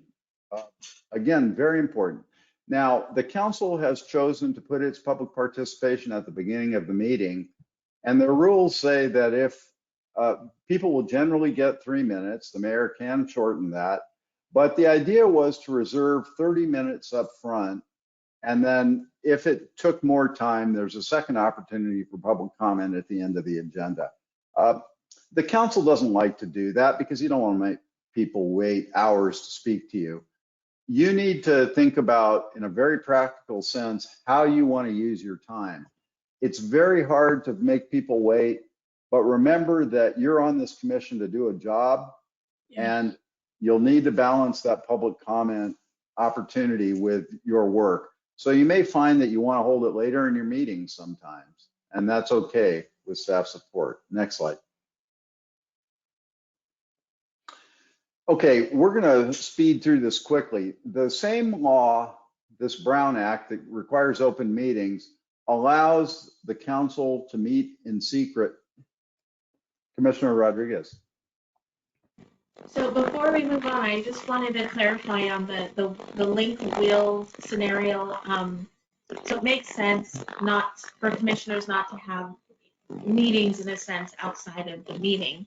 But would this apply if somebody from the public wanted to reach out to commissioners and they reached out to more than 6 commissioners? Does that violate the Brown Act? That's If a it was great initiated question. by the public and not a commissioner? It's a great question. The answer is no. One of the exceptions that we'll talk about relates to that right to redress grievances with the government. The Brown Act says that individual lobbying is not a violation. So a member of the public could talk to you, 20 people could talk to you, or those same 20 people could talk to all of you. What can't happen is you cannot use them and they cannot act as relays to transfer information between you. So imagine this conversation. The developer's got a planning commissioner cornered. You know, you're going to look stupid. All the rest of the commissioners are going to vote for it. That's illegal, all right, for obvious reasons. Keep going, Sam. We have a limited right to do some closed meetings. You're not going to get into that. It's very limited. There's no, for example, we can't go in secret to negotiate a contract, which is a great disadvantage, but the law figures it's worth it to the taxpayers. And frankly, secret contracts have been a real problem in California. And kind of an interesting tidbit, this part of the Brown Act that doesn't allow us to do secret negotiations really has hardened in the law because of bad stadium deals. Alameda County, San Diego, they did these horrible secret deals that just burned their taxpayers. So once bitten, twice shy. Next slide. Okay, back to the First Amendment. The Brown Act does, sorry, Sam, back up one. The Brown Act does not allow the city council to say, Ms. Resident of the community, how dare you say that about the police chief? We got to take it. We sit there and we take it. It is the right of the public to tell us what they think of us. Not fun. I didn't like that LA Magazine article.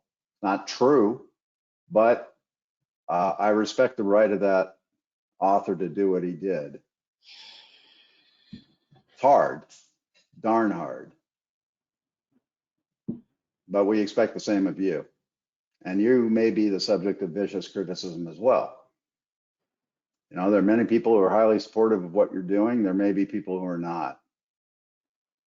And I want you to know that the staff are in spirit with you. It's not always easy. Okay. The law does allow you to remove people who are disrupting your meetings. I hope that doesn't happen. It could.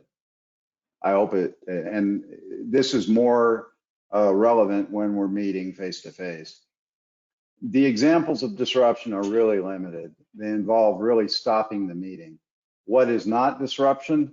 Mr. Norris in Santa Cruz repeatedly using the Nazi salute to intimidate and harass people in the meeting. Courts have allowed that. So disruption really means preventing the meeting from going forward rather than an offensive demonstrative display. In our rules, we don't allow people to bring in signs into the council chambers that would, and the rules written carefully to respect the First Amendment, we allow signs provided they don't block the view of anyone else in the room. So they have to be small. The Brown Act specifically allows photos and video of your meeting, including lights. The only way you can bar the press is if the lighting is disruptive of your meeting. Next slide.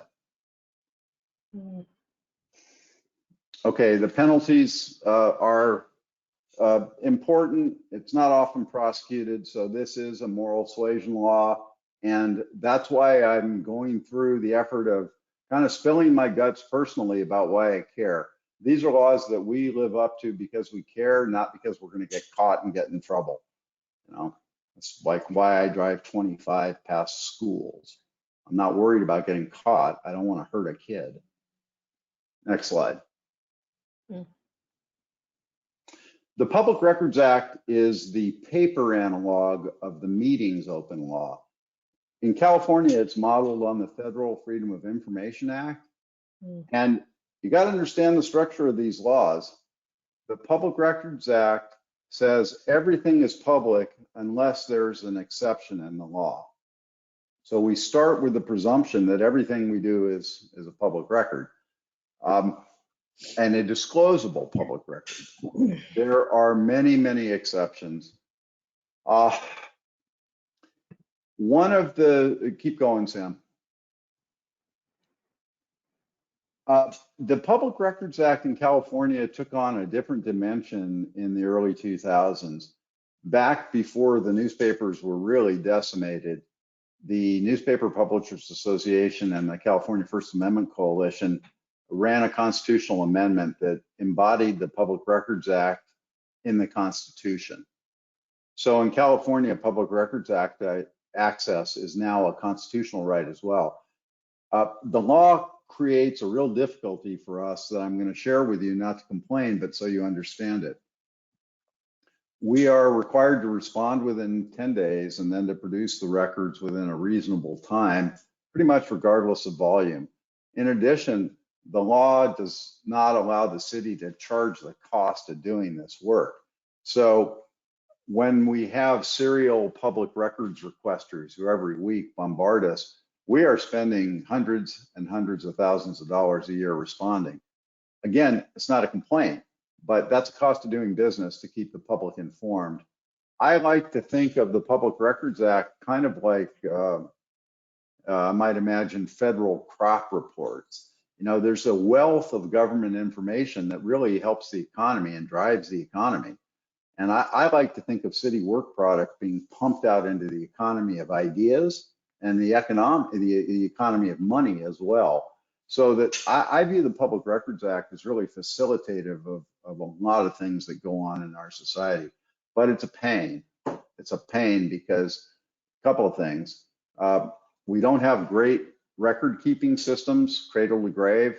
That we are still catching up with the transition to what I would call executive word processing. Records management is difficult these days, and the Public Records Act is expensive. So I hope, and I've been saying this since 1994 when I was on Senator Steve Peace's information task force following the World Wide Web work we did in Palo Alto. Someday we're going to have our records management catch up to technology. We're not there yet, sadly. There's also a sexism issue at work here. Most of the records management jobs we had historically were pink collar, and they were devalued for that, meaning these were highly skilled administrative professionals who were devalued. And so the advent of the so-called executive word processor led to further devaluation of administrative support. It's kind of a crisis at this point.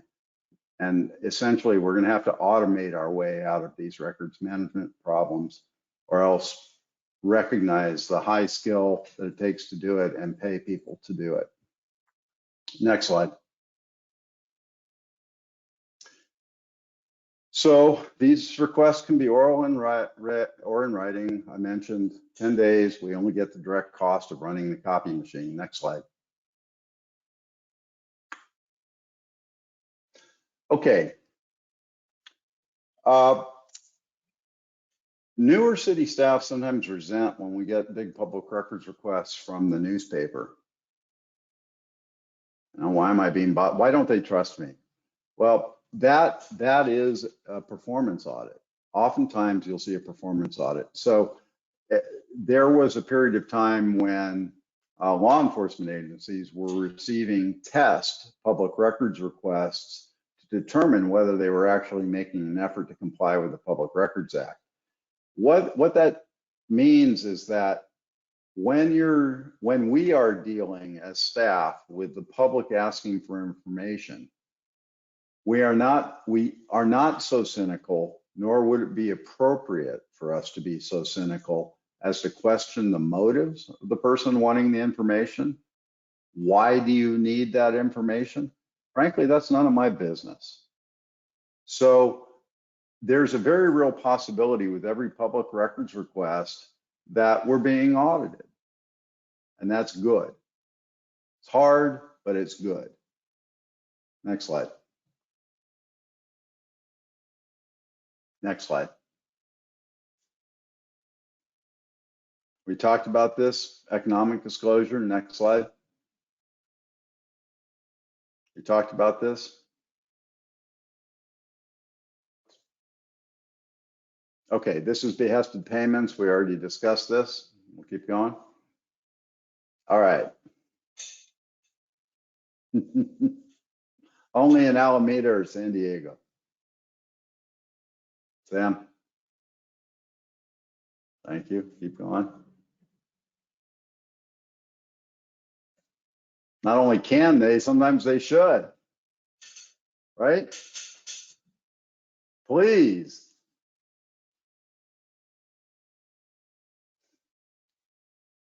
All right. You asked this question, Commissioner O'Gorman. That answer is wrong. The Supreme Court has answered the question. They are public records. That's false. We had 10 days. All right, let's keep powering through. I like this part of the presentation. Let's go, Sam. Fair process. All right, where do our concepts of fairness come from? You see it right there, the Magna Carta. And what did the Magna Carta protect in red there? Sam, keep rolling. Protected free men, all right? So the Magna Carta started on the right foot of recognizing a fundamental need for fairness, but it left some people out. And we've been spending, I don't know, 800 years fixing that. Next slide. They said it in '67, and I always like this. Warm San Franciscan nights. It's an American dream. It includes Indians too. That's what we're trying to get across with fair process. The American dream includes all of us. And arbitrary factors that make us enemies and distinguish us are un-American. That's the fundamental precept of fairness that AB 1234 wants you to understand. Next slide. So our fair process laws are embodied in the federal and state constitutions. You can't be deprived of life, liberty, or property. Well, how does that mean anything for you in your role working on civilian review? Comes up two ways. What's life, liberty, and property? Well, we know what life is. Government puts you to death or imprisons you, your own life and liberty have been impaired, right? So you're entitled to due process. And that due process is evolving as a concept. Back when the Magna Carta was written, that due process didn't include all of us. Certainly didn't include my family. My paternal grandmother was biracial. She wasn't included. So what we get to do in the work you are leading is continue to evolve our concepts of fairness to meet modern needs. That's a beauty of our Constitution, is its inherent flexibility. But that flexibility we've learned over the last 4 years only means something if it's backed up by the strength of our will to enforce what it means. So Life, liberty, or property matter to your work for a couple of reasons. What is a job? Is that life, liberty, or property? What the courts have said is that it's both liberty and property. It's liberty to the extent that your reputation as an employee is a liberty interest. Your freedom is impaired if your good reputation is destroyed unfairly. Likewise, your property is impaired if you lose your job unfairly. So when we're dealing with police officers, we have a constitutional obligation to give them due process and to treat them fairly. No constitutional right stands alone. So you'll find, as the courts have, that it inevitably involves balancing competing rights and interests. My right to due process doesn't entitle me to injure you. But fundamental fairness is really a guidepost. What I have found in my practice as a city attorney is that even people who don't know a lick about law can smell unfairness a mile away. When a council gives somebody a fair shake, even if they say no, that person walks away respected as a human and heard as a member of our community. So how we treat people, our measures of fairness are absolutely essential to teaching our community and to evolving our concepts of fairness to match the situations we've experienced, not only since last summer, but since Eric Burden and the Animals were talking about letting Indians into the game in 1967. We've been given a gift this year, and that's the opportunity to advance some work that's been dangling for a long, long time. So it's a very serious responsibility. You are empowered constitutionally, and it's about due process from a multi-dimensional point of view. Next slide. So what does due process require, and why do I show those two monsters on the screen? The man on the left was an avowed racist, but even he recognized that Joe McCarthy was completely ignoring the fundamental principles of fairness with his red baiting in the 50s. When a writer like Dalton Trumbo, who spoke to so many people, could be blacklisted and relegated to living in fear with no due process whatsoever, just a list of names of communists in the State Department. So we got to watch ourselves not to do the same thing the other way. And I emphasize that because we're going to be looking, you are going to be looking at the lives of people, men and women, who try and serve the community in law enforcement, as well as the people they interact with.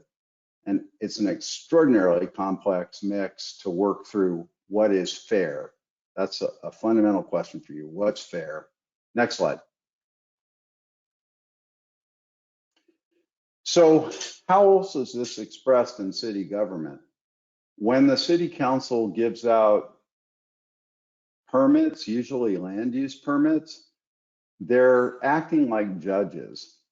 And the courts really care about fairness when the city's acting like a court or acting like a judge. So when the council's writing a law, they're acting like a legislator, and the court expects them to have strong opinions and biases. I want a law that says cannabis enforcement is the lowest priority in Santa Barbara. And darn well, we have that on the books. Happens to be a citizen initiative, And I say citizen because that's what's required under state law to vote. But it is the law in Santa Barbara, and that was legislative wisdom.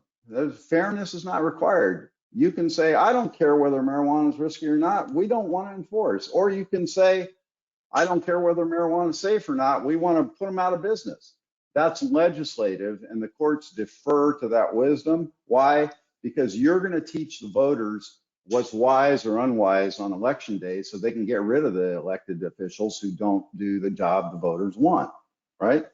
Now, flip it to when the city council's acting like a judge, deciding whether somebody gets a permit, who wins, who loses. When you're acting like a judge, the courts don't depend on the voters to correct the problems. The courts jump right in. So let's take an example of a police officer who's being subjected to discipline for alleged misconduct. Whatever body is deciding that is acting like a judge, and the strongest constitutional fairness rules apply. And it's because the courts don't defer to the city to decide that we don't like certain kinds of police. The courts expect you to judge them fairly based on their content and character and conduct, not stereotypes, not generalizations. So this is super challenging because the law wants us and really compels us to dive into our implicit biases, ferret them out, and work past them. This has become, implicit bias is a fast-growing issue in my business. The state bar requires us to train on both the recognition of bias in the profession and the elimination of bias in the profession. And it's extraordinarily challenging. Let me give you an example. I had a client who remained unnamed, and there was a male lawyer in one of the city council members, and they questioned me why I didn't hire a woman lawyer to defend a sexual harassment case. Right? Sounds strategic, right? Well, the state bar tells me that I cannot take into account somebody's gender in deciding whether to hire them. That's wrong. So I don't hire outside law firms based on protected characteristics. They're irrelevant. So as a lawyer, our work is so tied up with the administration of justice and due process that it's really on the same track as the work you're going to have to deal with. But one of the risks you have to deal with really is bias, discrimination, prejudice. And in this context, it's two-way, right? You have those against whom the law is enforced and those who must enforce the law.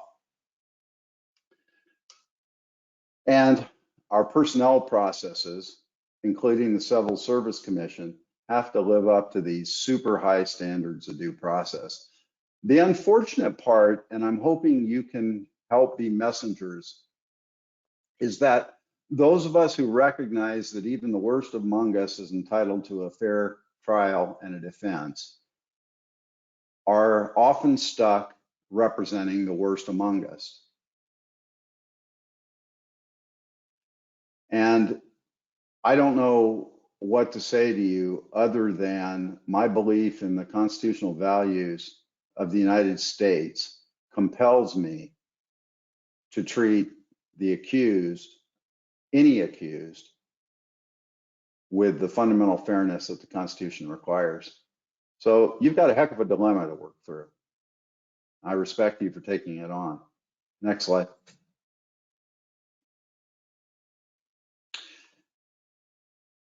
There's another fairness issue that comes up in judging, and that's financial. The famous example was a case out of Ohio where the mayor's salary was paid by traffic tickets, and the mayor sat as the judge in the traffic court. It's not very fair because the mayor didn't get paid if he didn't get convicted. So that's an example of bias, financial bias. I don't know that that will come up here, but it might come up if one of the decision makers in a disciplinary proceeding had a financial interest. Next slide. There's a concept you should be aware of called incompatible offices. It's somewhat harsh in that you lose the first office. But let's say, for example, you are on the board of education. Can you simultaneously be on the board of supervisors? No, those offices are incompatible because they overlap. So there's a basic body of law that you owe loyalty to the first one that brought you to the dance, and you cannot hold conflicting public offices. Next slide.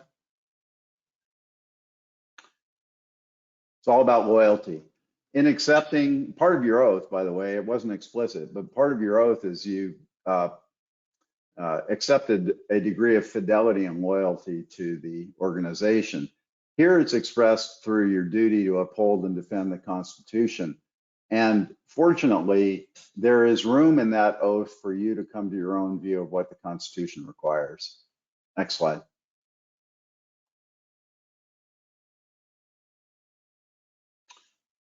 Next slide.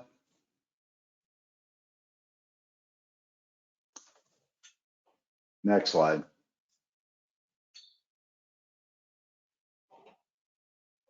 Gotta run through these. No, it's okay. Keep going, Sam.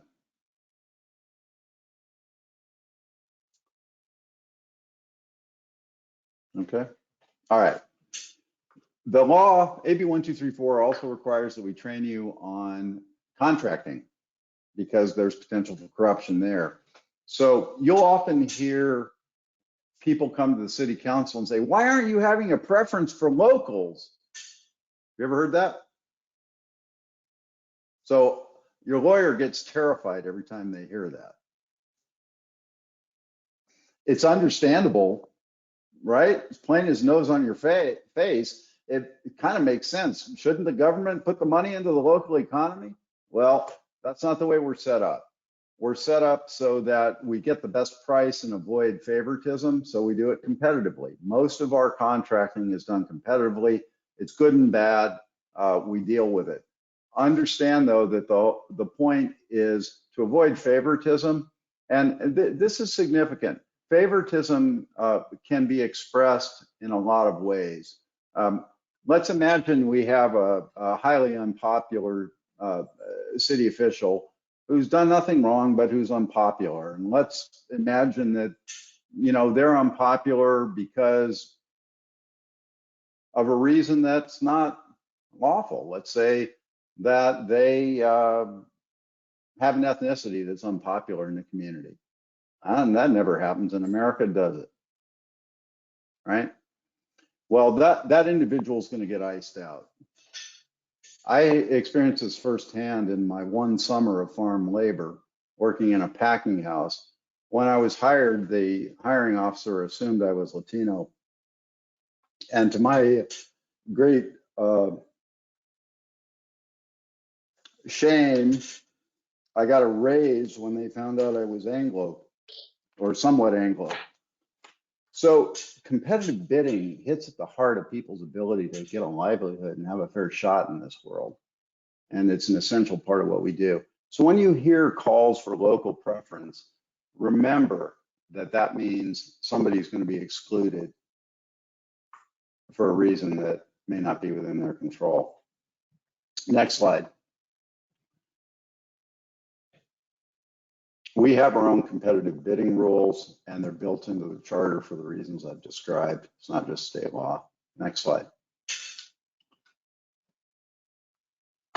So nepotism's tough too, and I'll be blunt with you. We saw a lot of that in East LA County in the 90s when the Latino population finally gained a bit of political power. And it's hard to understand that family and friends don't get to the top of the list, but it's part of what we're trying to accomplish with our rules about fairness. So we have a great body of law that forbids nepotism. Next slide. Our charter includes it in this form. I can't hire a relative. No relative of the council can work for the city.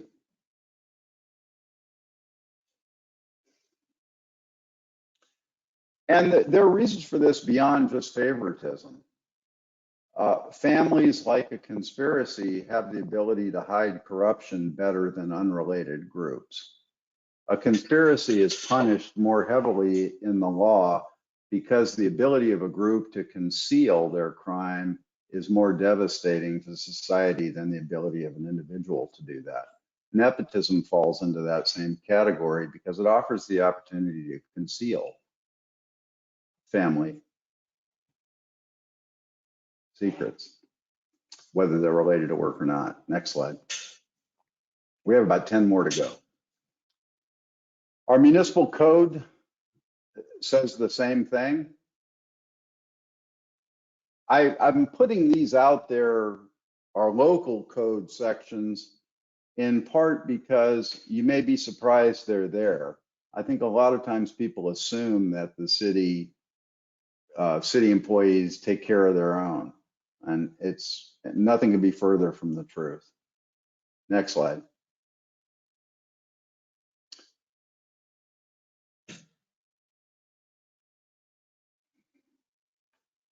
I'm going to hum the double Jeopardy music or something, Final Jeopardy. Come on, we're close here. True. When you're acting like a judge, the Constitution's more important.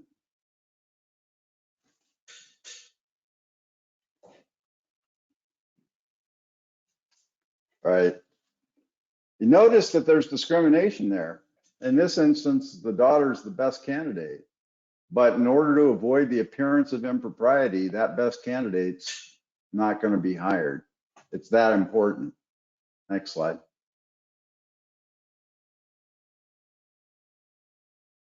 Keep going, Sam.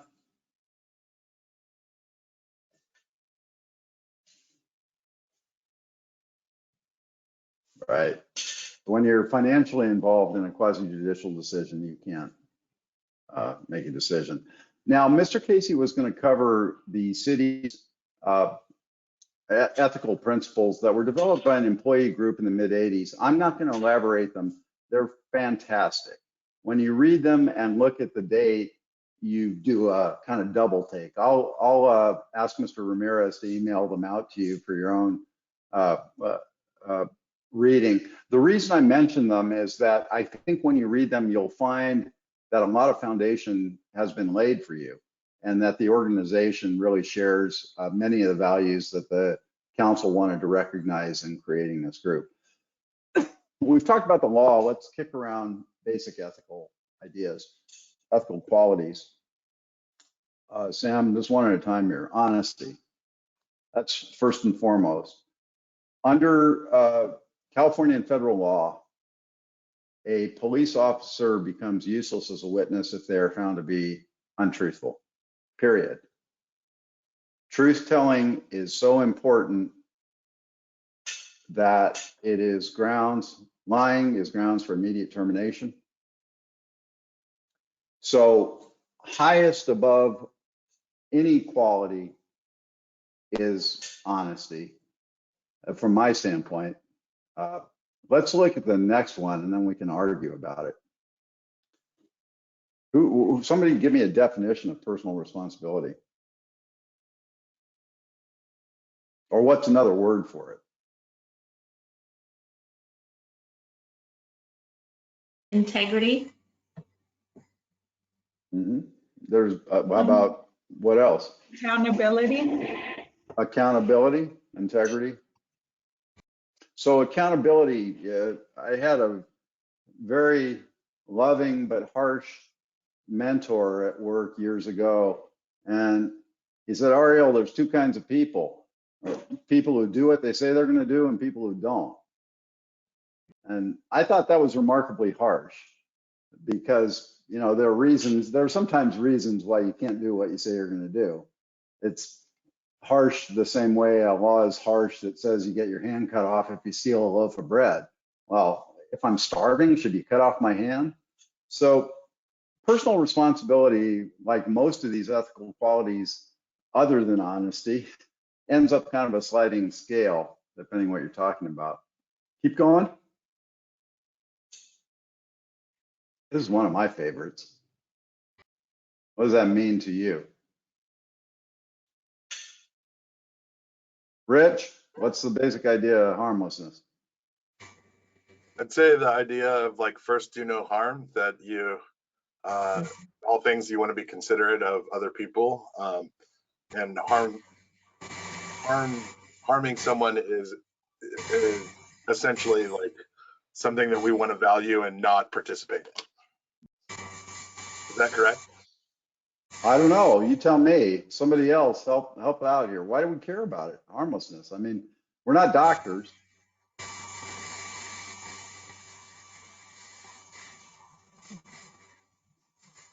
I think it's a basic social statement.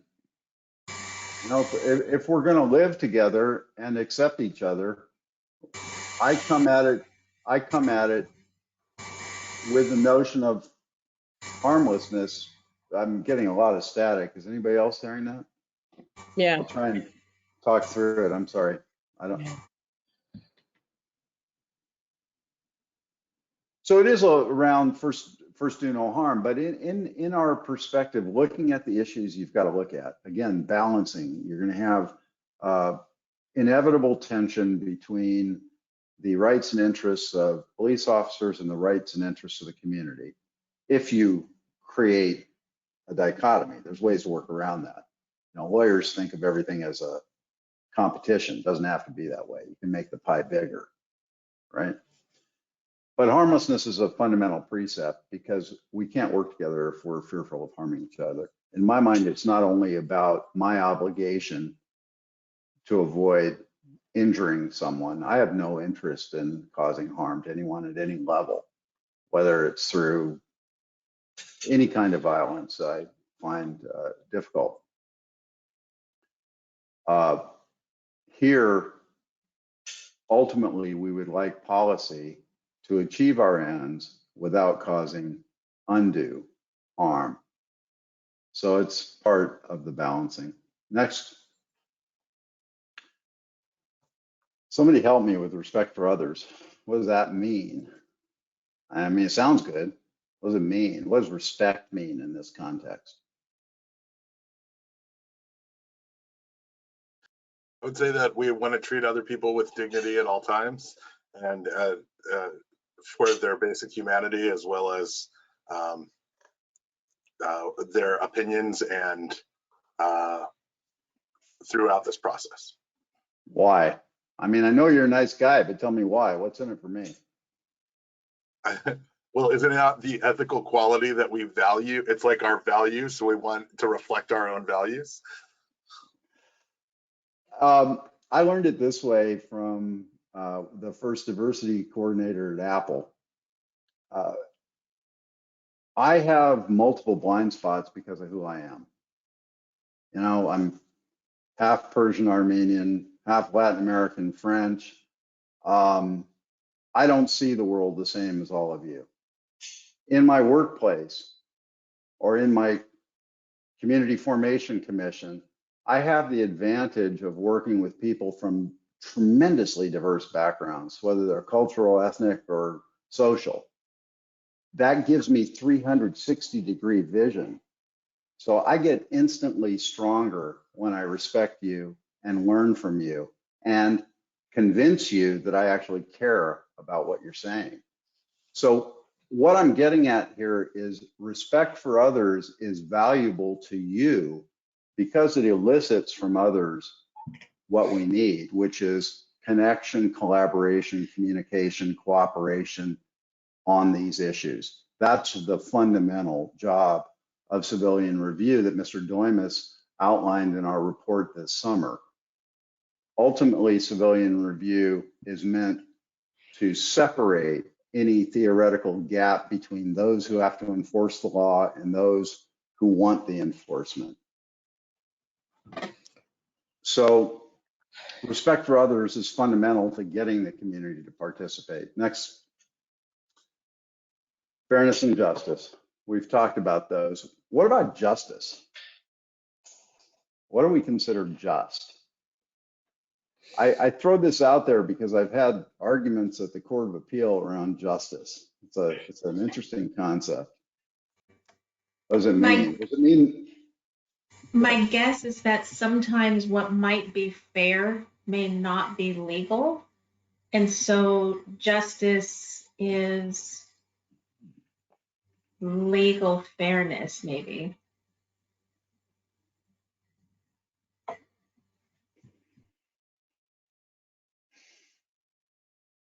I think of justice, sadly, I think it can be confused with retribution. And I think we're at a point societally, and I would challenge you to think about this. I got to say that during this process, I was turned on by a lot of the CVs I read out of the sociology department and other departments at UCSB. I learned a lot. We're evolving our concept of justice here. To the extent that we've viewed justice as punishment, incarceration, or retribution, what we are evolving to is the notion that there's a different kind of justice that we need to achieve. It's a broader kind of justice. It's more inclusive. But I want to push you to think in terms of justice and what that means. It's a really core concept with fairness for the work you're doing. And if you can commit and convince the community that your work brings justice, I think you're going to be massively successful. Next slide. 4 big conclusions. Can't take advantage of our work to make money at the public's expense. Next. We don't get special treatment. Next. We do it in public. Next. Fairness is crucial. And of all of the 4 things I've talked about, the discussion about fairness and due process is what I want you to remember and take home. That's what I want you to retain. Go do justice, go be fair. Please take advantage of Mr. Doimus and Lieutenant Hill. They are, in my words, good people, and they want to serve you. I'm happy to take questions. Well, thank you, Ariel, for a lot of very important, helpful information. Does anybody have any questions? I know there's a lot of ground to cover, but maybe a slide that he presented, or maybe something that needed clarity. I know there's a few comments or questions that came in through the chat, so hopefully we answered or addressed those. And Sam, they might, it would be perfectly Brown Act appropriate if they wanted to talk about what they're thinking about their work will be in light of the principles we've discussed. Yeah, one of the things that we'd like to present at our next meeting is a matrix of various civilian review systems. I think that might be helpful to kind of establish a framework. And that matrix would include the system that's in place, the areas that are areas of effectiveness, potential changes, the cost associated with that, the complexity of it, and then the cities that it's in use. So at the very least, it'll at least give us a starting point for some of the work that we, as a commission want to do. And that's an addition. Go ahead, Rachel. Rachel had a question or a comment. Yeah, I guess if we're moving along to, what the rest of our meeting time will be about, or even the next meeting, I have a question. I apologize if this is putting Ariel on the spot, but I think it's ethics related in terms of what is our relationship with the city council and the staff that are represented here, because I feel like I have to say that Ariel kind of dropped an opinion, I guess, let's say, about an LA Magazine article that I think we've probably all read, and if you haven't, you should. This is something that I would think this commission would certainly follow along with. And I'm a little surprised that was sort of dropped in there as an opinion.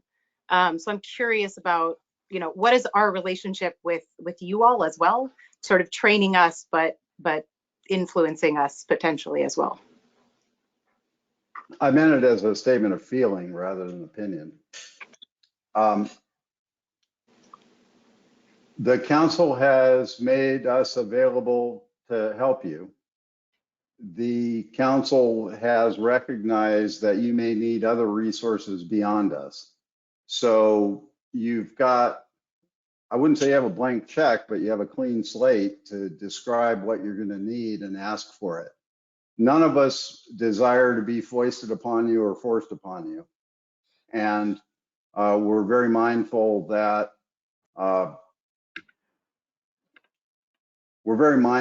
you have a big job to do. So if you need other resources, let us know. We can work to make that happen. I do have strong opinions. I take that as a privilege for the scrutiny I face, and I'm not ashamed to acknowledge when I feel I've been maligned improperly. And that's what I feel about that LA Magazine article.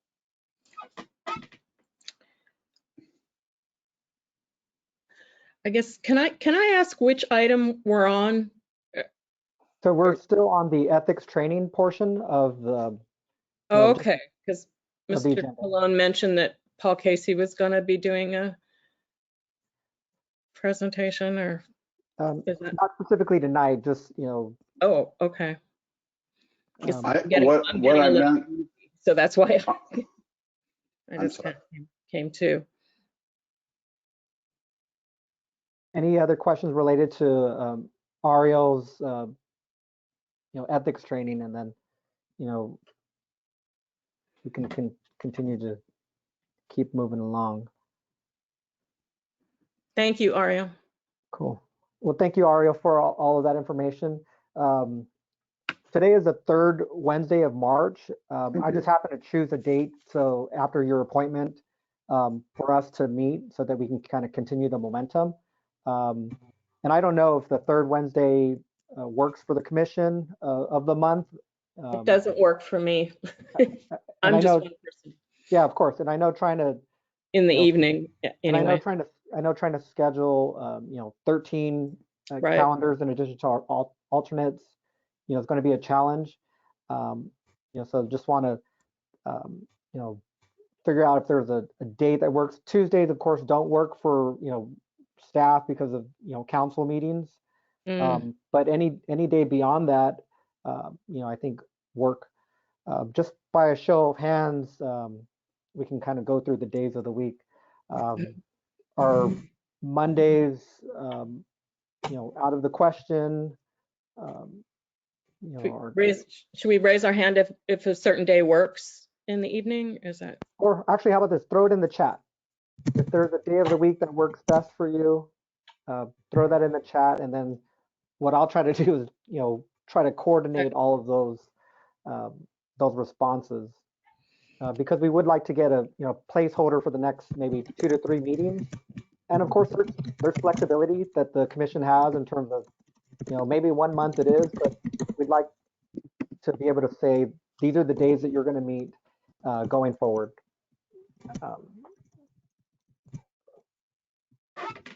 Also, I put in the chat a website as a resource. It's the National Association for Civilian Oversight of Law Enforcement. So that is a good resource to self-educate and get familiar with the different models. Okay. Thank you for that.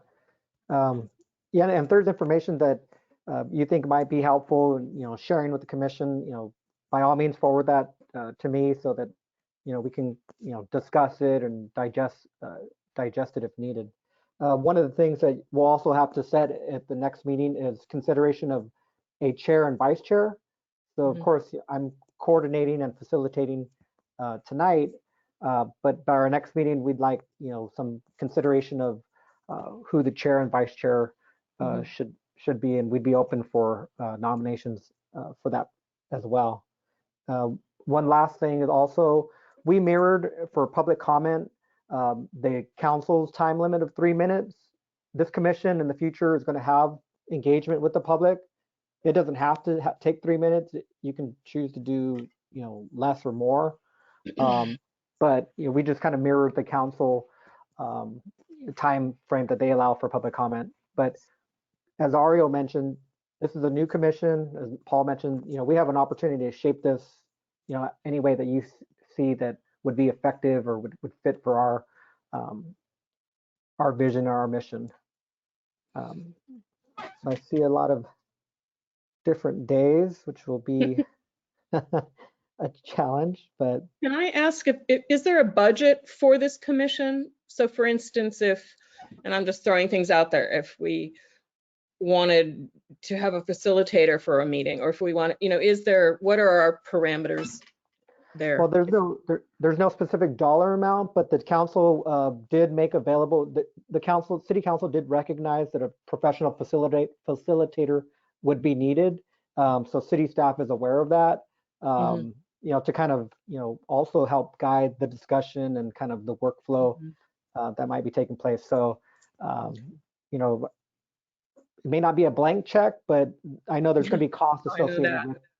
There's going to be costs associated with, some of the help that we need. Other questions, comments, concerns? All right. Oh, go ahead, Christian. You had a. Yeah, so I wanted to thank you, Sam, Norma Estrada, Nicole Grisanti, and Sarah Gorman, and all of the folks that have been helping us, coordinate this and get set up and ready to go. You've been really responsive and great to work with. So thank you so much to all the staff. My question is about the document that you provided all of us called Guidelines for Advisory Groups. Are we going to cover that in a minute, or can I ask a question about it now? You can ask now. I may not have an answer for you, but go ahead. Yeah, it's a really helpful document, but it doesn't say on the organizational chart where the CFC is organized under. So for example, the Fire and Police Pension Commission is organized under the Finance Committee. So what committee are we technically organized under, and who chairs that committee? So you're not under any committee. When those guidelines were created, there was no Community Formation Commission. So this is completely brand new. You guys are under your own umbrella. I work in Human Resources and City Administrator's Office. You have staff support if needed from the City Attorney's Office. But you're your own entity, and you're not under an umbrella of any standing committee that I'm aware of. And when we talk about the chair and the vice chair, that's one thing that we need to select at our next meeting. So is that maybe because we're not an ongoing one to be embedded in the ordinance? We're 1 year finite. Yeah. So the current term of the view as commissioners is 1 year. And ultimately is providing the framework that will go to a police oversight board. Whatever Rachel Johnson, you had a question or a comment? Yeah, I just had a quick question in terms of chair and vice chair, what that generally looks like, if we're going to have some time at the next meeting to actually spend some time getting to know each other a little bit more, I guess. Like it would chairs or vice chairs nominated, would they also have time to sort of present for that? And then I also saw in the chat that Lieutenant Hill wanted to respond to my earlier question. So I wanted to welcome that as well. Okay, so let me answer the chair portion. So that's why we did this first meeting. We didn't want to, have you select a chair, because part of it is, some of you may or may not know each other.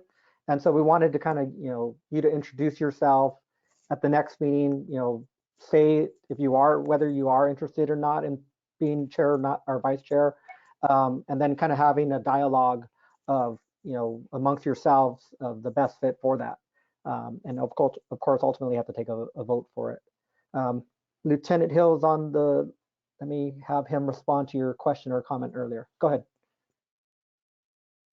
Hi, I just wanted to be responsive to Commissioner Johnson's question regarding relationships with city staff as we get going, and just kind of reiterate or reemphasize that my role here from the police department is to be a resource of information for all the commissioners. Inevitably, as you go through your process of making and forming a recommendation for oversight, there will be a need at some point, I would imagine, to understand what currently happens. And as we look at what laws apply to this, I will probably be a resource of explaining what that looks like in actuality within a police department. So as those recommendations are forming, I'll be a resource to explain kind of how they relate in an everyday police organization and what it looks like to our employees, if that's helpful. Yeah, thank you for that. Yeah, that is really helpful to my question. Thanks.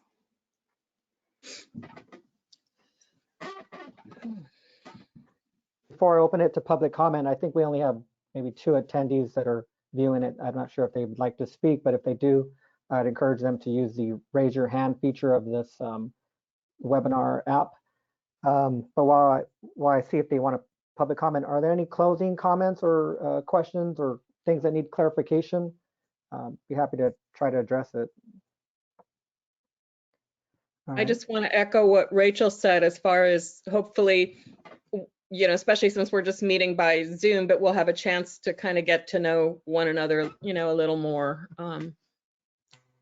next meeting. That's where a facilitator for one meeting might help, but I don't know. Maybe we can figure it out on our own. So we will try. That's the challenging part in this kind of COVID era. Yeah, you know, really trying to, you know, get a read of body language of just who we are as people, whether it be me as staff.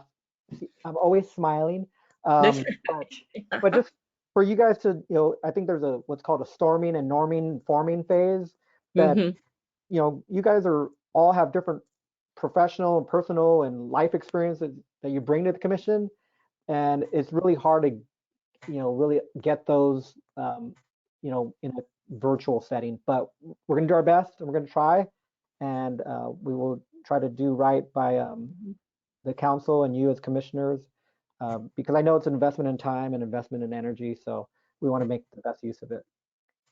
So let me sorry, I had one more thing. So since we're meeting virtually at the moment, since things are starting to open up, would we have the option, like if during our term, to come in person? Would we have that option to do that? Or is it all going to be virtual from this point? I don't think it'll be virtual forever.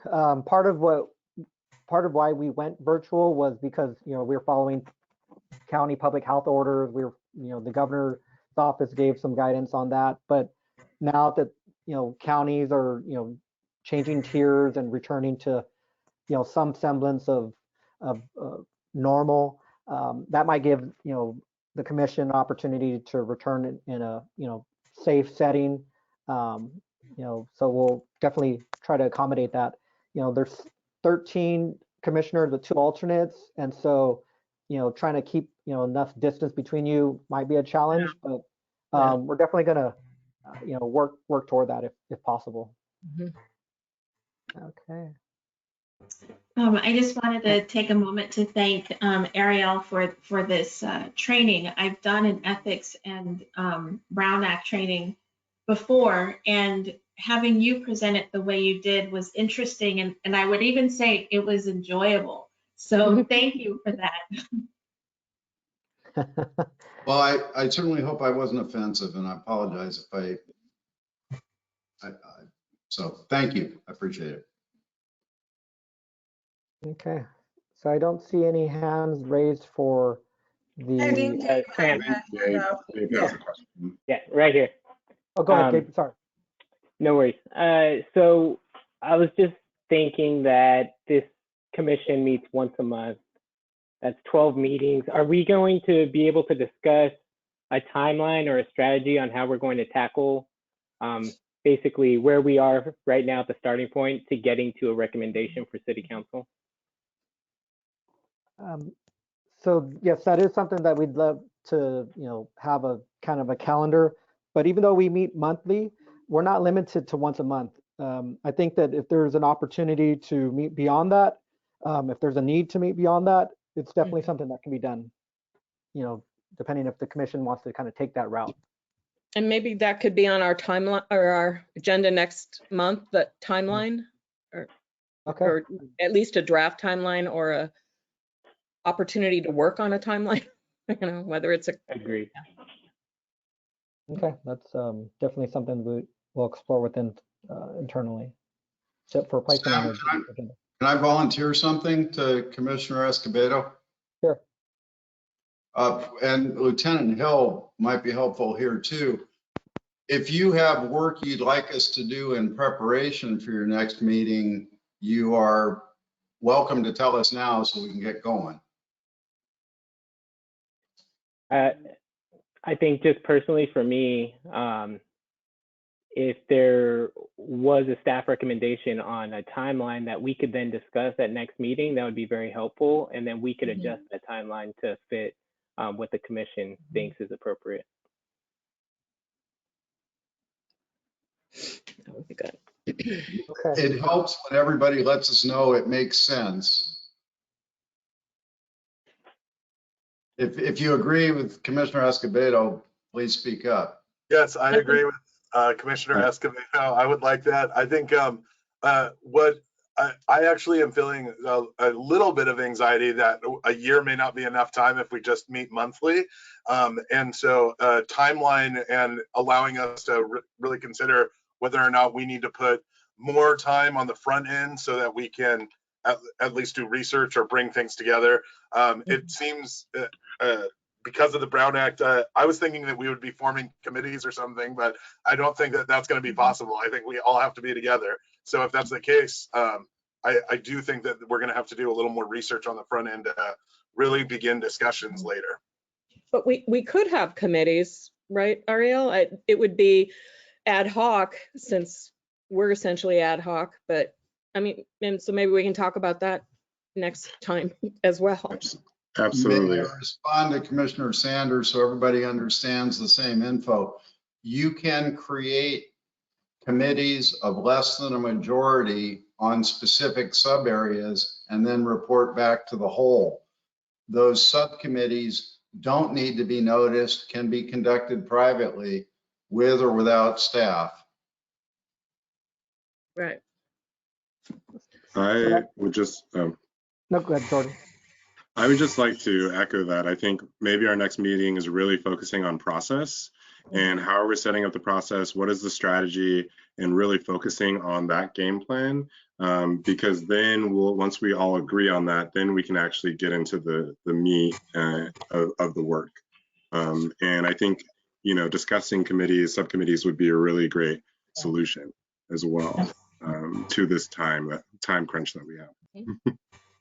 Yeah, I just want to underscore that as well, because I appreciate Ariel and Lieutenant Hill offering to do things between now and then. But I feel like at this point, I need to know more before I can know what to ask for in that regard. So I really, I would love to kind of start with a calendar and work backwards, because I feel like I'd certainly be willing to meet more than once a month if that would move us along in the way that will help us achieve the goal. Okay. I agree with everything that's been said, and I also want to caution that we not be committed to a particular timeline if that means that we rush the process.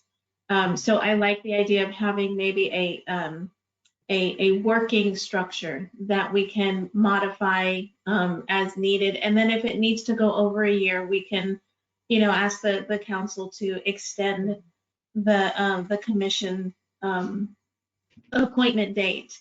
I don't, saying that, I don't anticipate that we're going to drag our feet, but I also just, this is a big process. This is a complicated process, and there's a lot of research that we'll have to do on our own. And I would hate for us to just be locked into a timeline and not really give us the opportunity to do due diligence. So I agree that our next meeting would be great if we can focus on structure and kind of get a macro view of what is required, but also be flexible with the timeline. And just so you know, even though your term is for 1 year, I don't think the council has, I think they're aware that some of the work may take longer than a year. So, I don't want you to think that we're rushed. By next March, there needs to be a system in place. So I want you to feel, at least some peace of mind knowing that. Okay. Well, I just really quick, and I appreciate what the other commissioners are saying. And I guess like the ultimate goal is that we want to produce recommendations that are ultimately adopted by the city council, who has the ultimate discretion over, you know, what gets adopted.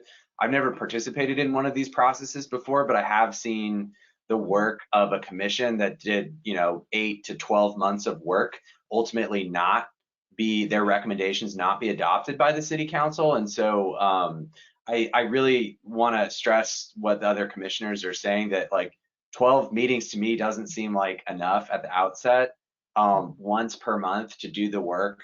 And what I imagine will be the comprehensive work of you know, the research and all this stuff. So I agree with what the other commissioners are saying on that front. Great. Thank you for that, Christian, or Commissioner. Sam, can I make one more volunteer Go ahead. comment here? In terms of involving the council so there aren't surprises in a year, you might think strategically in terms of using your planning next time as the basis for a budget request, so that we have everything lined up and are able to execute. So if you tell the council what you want to do, we estimate what it's going to cost, I think that will set the groundwork for getting you going in the right direction. That's true. Yep. Good idea. Thank you for that. Any other hands? The icons are so small, I can't. But I think that we're good. So if there's any other last minute questions or comments, I'm going to adjourn the meeting. Just a thank you. Thank you, Sam. Thank you, Ariel. Thank you, Rich and Hill. Ariel and Sam, for everything. Appreciate it. Thank you for being Thank you both. No, I thank you, and we'll just we'll keep on plugging away, and I know we have some good work that's ahead of us. Did we check on public comment? There's Oh, no yeah, public okay. comment. Nobody from the public wanted to speak. Okay, just checking. All right, thank you for that, Jacob. Okay, everybody. I think Ian has a question now. Nice meeting everyone. Oh, Ian was just watching. Okay. Okay, everybody. Good night. Bye-bye. Take Good care. night. Thank you. Night all. Thank you. Everyone. Thank you, everybody.